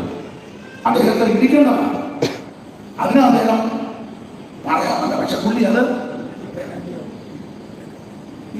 ചില ദൈവദാസന്മാർ അങ്ങനെയൊക്കെ സമ്മതപൂരിതമായിട്ട് പണ്ട് കേട്ടിട്ടുണ്ട്. സൈമൺ സാറ് മേൽഭാഗത്ത് ആദ്യമായിട്ട് യോഗ നടത്താൻ കേരീസന്മാർ. അപ്പം അദ്ദേഹത്തിന്റെ കൂടെ ശിഷ്യന്മാരുമുണ്ട്. മേൽഭാഗത്തോട് ചെന്നപ്പം ഈ കെട്ടുവരമ്പെന്ന് പറയും, ഉത്തരാധികാരത്തെ പെട്ടെന്ന് പിടിക്കൽ കെട്ടുവരമ്പേ കൂടെ നടന്നപ്പം കറകപ്പുല്ലെ കാൽ കെട്ടി മുമ്പോട്ട് ആഞ്ഞപ്പം കൂടെയുള്ള സഹോദരന്മാരെ സാറ് വീടുകളിൽ കേറി പിടിക്കാമെന്നപ്പോ സാറിന് വീട് സഹോദരന്മാരെ ദേശം കൈയടക്കിലാണ്. പിടിപിടി ഞാൻ ദേശം അങ്ങനെ മേൽപ്പാടത്തെ വേല ഉണങ്ങുന്നു ആ പോകില്ല. അപ്പൊ ചില പ്രത്യേക സന്ദർഭങ്ങളിൽ വളരെ പരിജ്ഞാനത്തോടെ ഇടപെട്ടു. ഇവന് വിവേചനം കൊണ്ട് ഞാൻ ആരാ നിങ്ങളാണ് ഈ പൊലിക്കാത്ത ഇവരെല്ലാം കണ്ടേച്ച് പറയാം, നിങ്ങളെല്ലാം കൂടെ വന്ന് പടയ്ക്ക് അണവരയ്ക്കുന്നതിന് ഞാൻ ഫെലിസ്തീന് നിങ്ങൾ ശൗലിന്റെ ചേവകരുമാണ്. നിങ്ങൾ ഒരുത്തരം തെരഞ്ഞെടുത്ത് ഇങ്ങോട്ട് വിടി, ഞാനും അങ്ങോട്ട് അറിഞ്ഞു വരും. ഞങ്ങൾ തമ്മിൽ ഫൈറ്റ് ചെയ്യും. ഞാൻ അവനെ തോൽപ്പിച്ചാൽ നിങ്ങളല്ല ഞങ്ങൾക്കറിയാം, അല്ല അവൻ എന്നെ തോൽപ്പിച്ചാൽ ഞങ്ങളല്ല നിങ്ങൾക്കറിയാം. ഇതാണ് വെല്ലുവിളി. വായിച്ചേക്കാൻ പാട്ട് ഒന്നോട് വായിച്ചു കേട്ട് പറഞ്ഞു. അവൻ നിന്നെ ഇസ്രായേലിയരോട് വിളിച്ചു പറഞ്ഞത്, നിങ്ങൾ വന്ന് പടയ്ക്ക് അണിനിരന്നിരിക്കുന്നത് എന്തിന്? ഞാൻ ഫെലിസ്തീനും നിങ്ങൾ ശൗലിന്റെ ചേവകരുമല്ലയോ? നിങ്ങൾ ഒരുത്തരെ തെരഞ്ഞെടുത്തു കൊള്ളും. അവൻ എന്റെ അടുക്കൽ ഇറങ്ങി വരട്ടെ. അവൻ എന്നോട് അംഗപ്പെടുത്തി എന്നെ കൊല്ലുവാൻ പ്രാപ്തനായ ഞങ്ങൾ നിങ്ങൾക്ക് അടിമകളാകാം. ഞാൻ അവനെ ജയിച്ചു കൊള്ളാം. നിങ്ങൾ ഞങ്ങൾക്ക് അടിമകളായി ഞങ്ങളെ ഇനി ഒരു കാര്യം പറയും, ഇങ്ങനെ വെല്ലുവിളിച്ചത് വെറുതെ മാത്രമല്ല. ചരിത്രം പറയുന്നതാണ്, ഇവൻ വെല്ലുവിളിച്ചിട്ട് ഇവന്റെ ദൈവങ്ങളെ നാമം ചൊല്ലും. ഫെലിസ്തീനർക്ക് 5 ദൈവങ്ങളാണ്. 5 പട്ടണം, 5 ക്ഷേത്രം, 5 ദൈവം, 5 മല്ലൻ, 5 പ്രഭു. വാക്യങ്ങളുണ്ട്, എടുപ്പിക്കുന്നില്ല, സമയം പോയതുകൊണ്ട് നിങ്ങൾക്ക് അറിയുകയും ചെയ്യാം.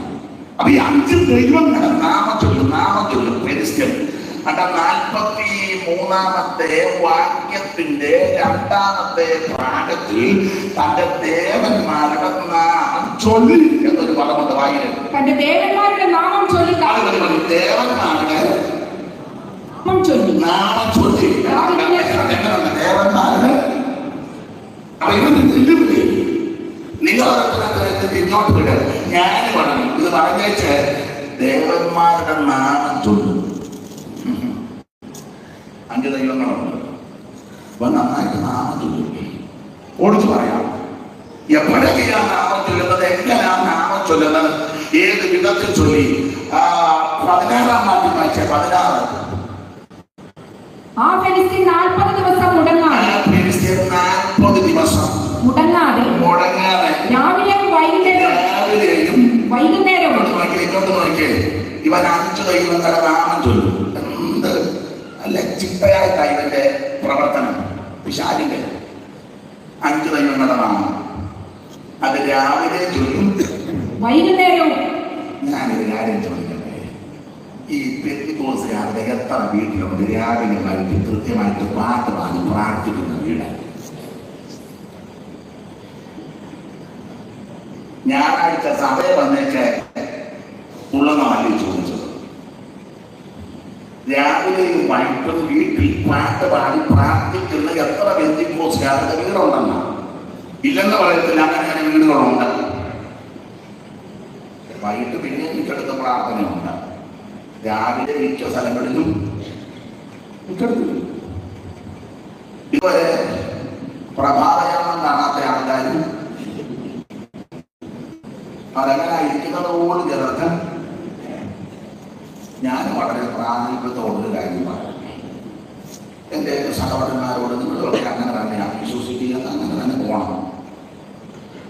രാവിലെ വീണ്ടും പ്രാർത്ഥന മുടങ്ങരുത്. കുറഞ്ഞ പക്ഷം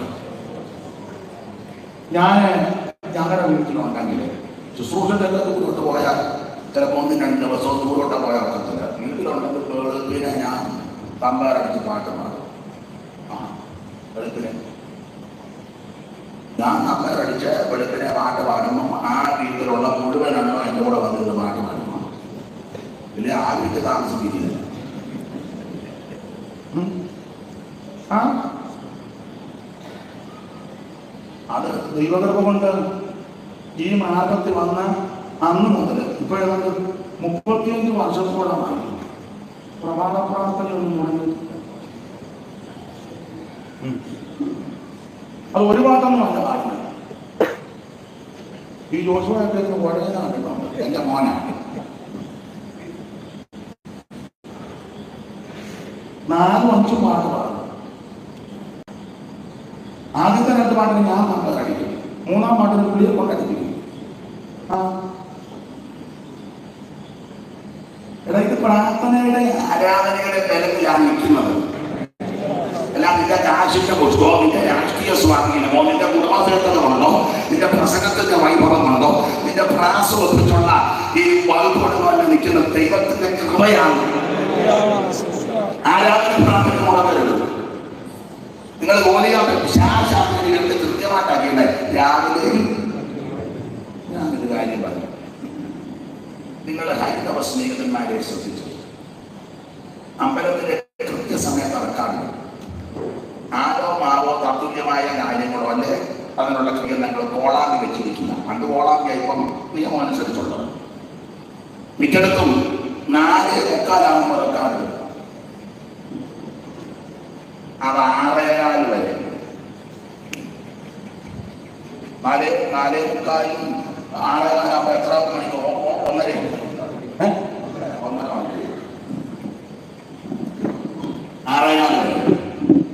1:30 നടക്കാറില്ല. അവരുടെ ദേവി ദേവന്മാരെ സ്തുതിച്ചുള്ള കീർത്തനങ്ങളും സ്തോത്രങ്ങളുമായി കേൾക്കുന്നു. അന്തരീക്ഷം മുഴുവൻ 5 മണിയാകുമ്പോൾ ഇതുകൊണ്ട് മോഹിതമാണ്. അന്നാലും പെന്തിക്കോസുകാരി മിക്കവരും ഏട്ടക്കൂലി മൂലിക്കാതെ അരിച്ചേറ്റ് ഇവരെല്ലാം കൂടെ കൊടുത്ത പുറത്തിനകത്ത് പമ്മിക്കിടന്ന് നിന്നെ ചാപ്പോ ഇനി എന്നാ ജപ്പാനാണ്. എല്ലാവരുടെയും കാര്യമല്ലേ പറയുന്നത്. കണ്ടുപഠിക്കുക. പ്രഭാതത്തിൽ എഴുതിട്ട് പാട്ട് പാടി ആത്മാവി നിറഞ്ഞ് ദൈവത്തെ മഹത്വപ്പെടുത്തണം. ഓലിയാത്തിനെ കണ്ട് രാവിലെ നാമം ചൊല്ലും, വൈകിട്ട് നാമം ചൊല്ലും, 40 ദിവസവും ചൊല്ലും, മുടങ്ങാതെ ചൊല്ലും. എത്ര കൃത്യമായിട്ടാണ്. നിങ്ങളോട് പറയാം, പ്രാർത്ഥന ആരാധനകളിൽ മുടങ്ങരുത്. ആ പ്രിയ മകളെ പറ്റി നല്ല സാക്ഷ്യം പറ്റി ആചാര്യ പറഞ്ഞത് സ്തോത്രം, നല്ല സാക്ഷ്യമാണ്. സാറപ്പത്തിനോട് പണ്ട് 2 പേര് പറഞ്ഞതാ പറഞ്ഞത്. മഴയിനോട് വന്ന കുമ്പനാട്ടെ കൺവെൻഷൻ പദ്ധതി മഴ പെയ്യാൻ നേരത്ത് സാറപ്പത്തിനോട് പട്ടക്കുട്ടിയെ പറ്റിയാണ് വന്നത്. പിന്നെ ഒരാളാണ് മറന്നു ഒന്ന് പട്ടക്കുട്ടിയെ പറ്റി വന്ന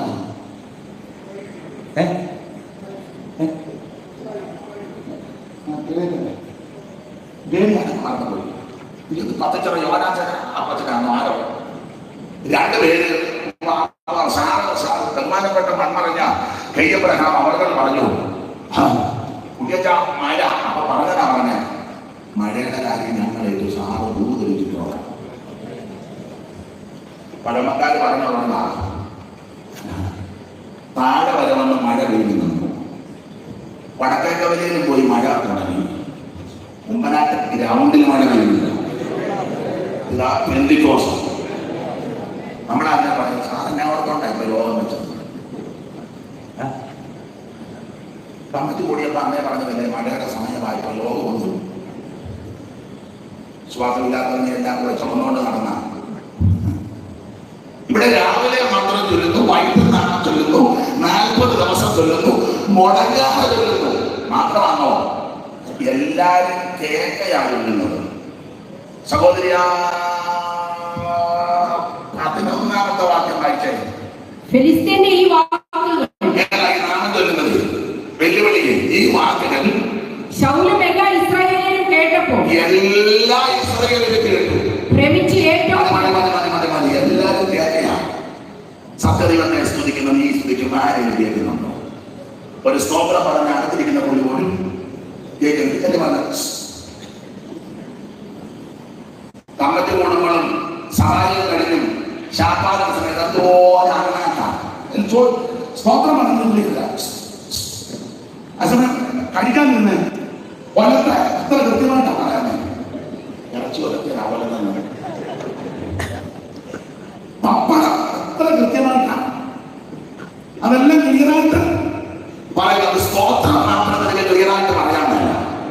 ഹല്ലേലൂയ. അത് ക്ലിയറായിട്ട് പറയത്തില്ല. ഇതൊക്കെ ദൈവം തമ്മിൽ ഞാൻ കണ്ടോണ്ടിരിക്കുക. ഒടുവിൽ അങ്ങേയറ്റം പറ്റുമ്പോ ഇങ്ങനെ എപ്പോഴും പറയും സ്തോത്രം. അത് പറയും. ഇവന്റെ നോക്കി 40 ദിവസം മുടങ്ങാതെ രാവിലെ വൈകിട്ടും നാണം ചൊല്ലി എല്ലാരും കേട്ട ചൊല്ലി ഇങ്ങനെ ചൊല്ലിയപ്പോൾ എന്തോ സംഭവിച്ചു. ഓടിച്ചു നിർത്തുക. സഹോദരി വായിച്ച 24-ാമത്തെ വാക്യം എന്തോ സംഭവിച്ചു. 24. അവനെ കണ്ടപ്പോൾ ഇസ്രായേലിലൊക്കെയും ഏറ്റവും ഭയപ്പെട്ട് അവന്റെ മുൻപിൽ നിന്ന്, ഞാൻ നിർത്തുക, അവന്റെ മുൻപിൽ നിന്നോടിയല്ല. അങ്ങനെയോ ദൈവരാശി അങ്ങനെ അവന്റെ മുൻപിൽ നിന്ന് ഇങ്ങോട്ട് നോക്കി എന്നെ നോക്കാൻ. അവന്റെ മുൻപിൽ നിന്ന് ഓടിയെന്ന് പറഞ്ഞാൽ എങ്ങോട്ടാ ഓടിയത്? എങ്ങോട്ടൊരു പോരുടെ ഭാഷന്റെ മുന്നിൽ നിന്ന് മാറി. അവന്റെ മുൻപിൽ നിന്ന് ഓടിയെന്ന് പറഞ്ഞാൽ പുറകോട്ട് ഓടിയെന്നാണ്. പൂർവാക്യത്തിൽ മടങ്ങി വരാം. എതിർത്ത് നിൽപ്പി, എന്നാൽ അവൻ നിങ്ങളെ വിട്ട് ഓടിപ്പോകുമെന്നാണ് കുർബാന. ഇവിടെ സംഭവിച്ചത്, അവൻ എതിർത്ത് വന്നപ്പോൾ ഇവരെല്ലാം കൂടെ പുറകോട്ട് ഓടി. ദൈവത്തിന് മഹത്വം. ദൈവമക്കളെ, പിശാചിനെ കണ്ട്, അവന്റെ തന്ത്രം കണ്ട്, അവന്റെ കുതന്ത്രം കണ്ട് നീ ഓടരുത്. നിന്നെ കണ്ട് അവൻ ഓടണം. ഓടിച്ചു പറയാം. ഈ ഗോലിയാത്തിനെ കണ്ട് ഇവന്റെ വെല്ലുവിളി കേട്ടപ്പോൾ ഇവരെല്ലാം കൂടെ പുറകോട്ട് ഓടി. പുറകോട്ട് ഓടാൻ താല്പര്യമില്ല. പുറകോട്ട് ഓടാൻ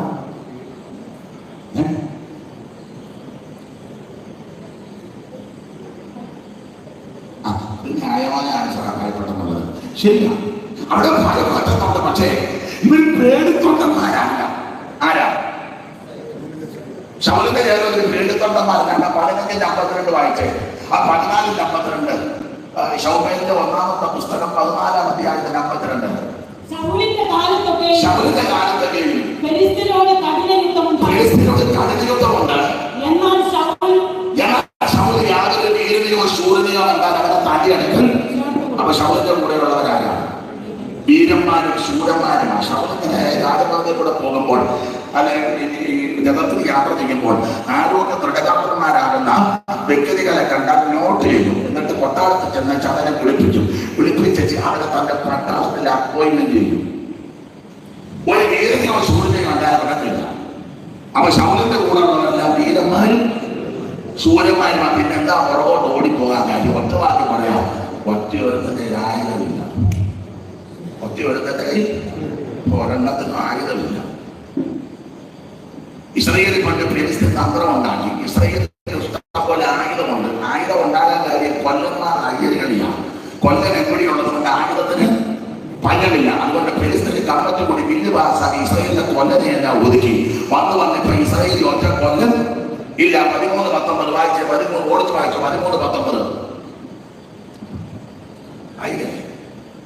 എന്നാൽ ഇസ്രായേൽ ദേശത്ത് ഒരു കൊല്ലനെ കാണാനുണ്ടായി. അപ്രായ വാദമൊക്കെ തീർപ്പിക്കുന്നത് ഫെലിസ്ത്യന് പറഞ്ഞു. ഇസ്രായേൽ തങ്ങളുടെ കൊടുത്ത കലപ്പ മഴവും അമ്മട്ടി എന്നിവ കാറ്റുമ്പോൾ ഫെലിസ്ത്യത്തിലേക്ക് ചെല്ലേണ്ടി വന്നു. അടുത്ത വാക്യം.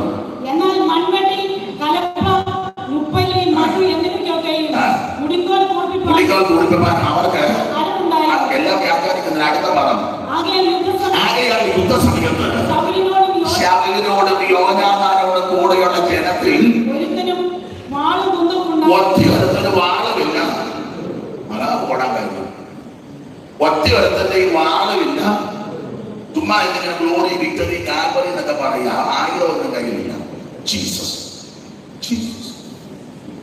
ഒരെ കൂട്ടണച്ചവരും യാതൊരു ചുമ്മാ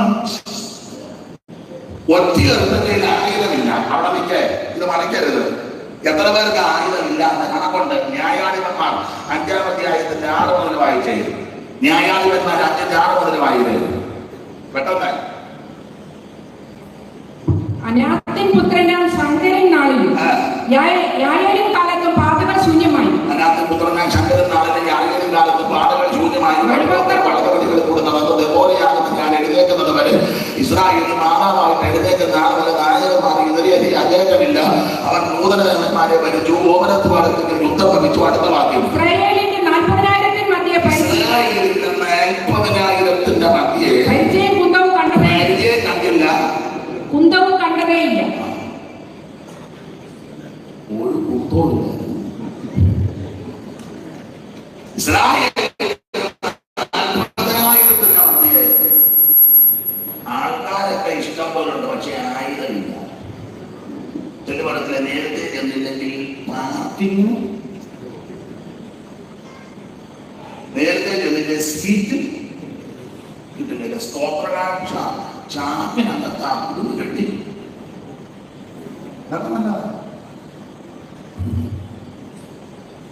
ഒൻപതാണ് ആയുധം എത്ര എണ്ണത്തിനുണ്ട്?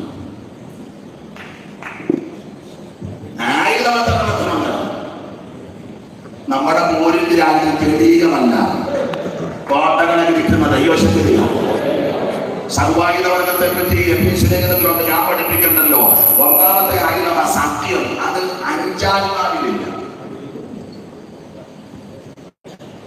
വാ തുറന്ന മുണയല്ല. അങ്ങനെ രക്ഷപ്പെടും. സത്യം വിദ്യയല്ല, സത്യം. എന്റെ കുഞ്ഞുങ്ങൾ സത്യത്തിൽ നടക്കുന്നു എന്ന് കേൾക്കുന്നതിനേക്കാൾ അവിടുന്ന് സത്യമാണല്ലോ ഞാൻ തന്നെ. അതാണ് നമ്മുടെ ആയുധം, സത്യം. 40,000 ആയുധമില്ല. അതുകൊണ്ട് യുദ്ധസമയമാണിപ്പോൾ ഒറ്റയൊരുത്തന്റെ ആയുധമില്ല. ഇനി ഉള്ളതാണ് 13-ന്റെ ഒടുവിൽ ശൗലിനും അവന്റെ മകൻ യോനാഥാനും മാത്രമേ ആയുധമുള്ളൂ. മിടുക്കന്മാർക്കാർക്കും ആയുധമില്ല. ഉള്ളത് ശൗലിനും അവന്റെ മകൻ അവന് പൂർവ്വം. അവന്റെ പൂർവ്വം ആർക്കാ? ശൗലിന്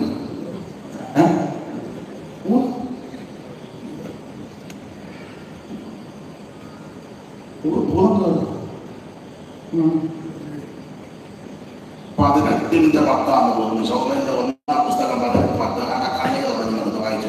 പിറ്റന്നാൾ ദൈവത്തിന്റെ പക്കൽ നിന്നുള്ള ദുരാത്മാവ് ശൗലിന്മേൽ വന്നു. അവിടുന്ന് ദൈവത്തിന്റെ പക്കൽ നിന്നുള്ള ദുരാത്മാവ് ശൗലിന്റെ. അടുത്തത്, അവൻ അരമനയ്ക്കകത്ത് ഉറഞ്ഞു പറഞ്ഞു. ദുരാത്മബാധിതനായി. ആയുധം കയ്യിലുണ്ട്, പക്ഷേ ദുരാത്മാവ്.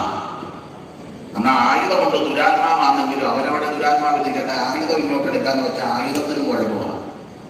എന്തുവാ ശൗലിന്റെ ആയുധത്തിന് കുഴപ്പം? ശൗല് മരിച്ചപ്പോൾ ദാവീദ് വിലാപകാരിയും പാടിയപ്പോൾ ആ കാര്യം പറഞ്ഞു വായിച്ച് ശൗലിന്റെ 2-ാം പുസ്തകം 1-ാം അധ്യായത്തിന്റെ 17-ാം വാക്യമായിരുന്നു.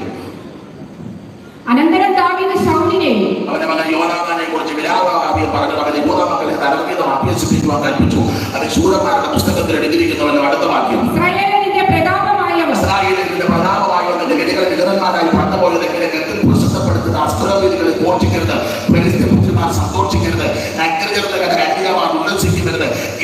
പർവ്വതങ്ങളെ നിങ്ങളുടെ മഞ്ഞോ മഴയോ മഴയോ പരിപാടി ദിനങ്ങളോ ഉണ്ടാകാതിരിക്കട്ടെ. അടുത്ത വാക്യം,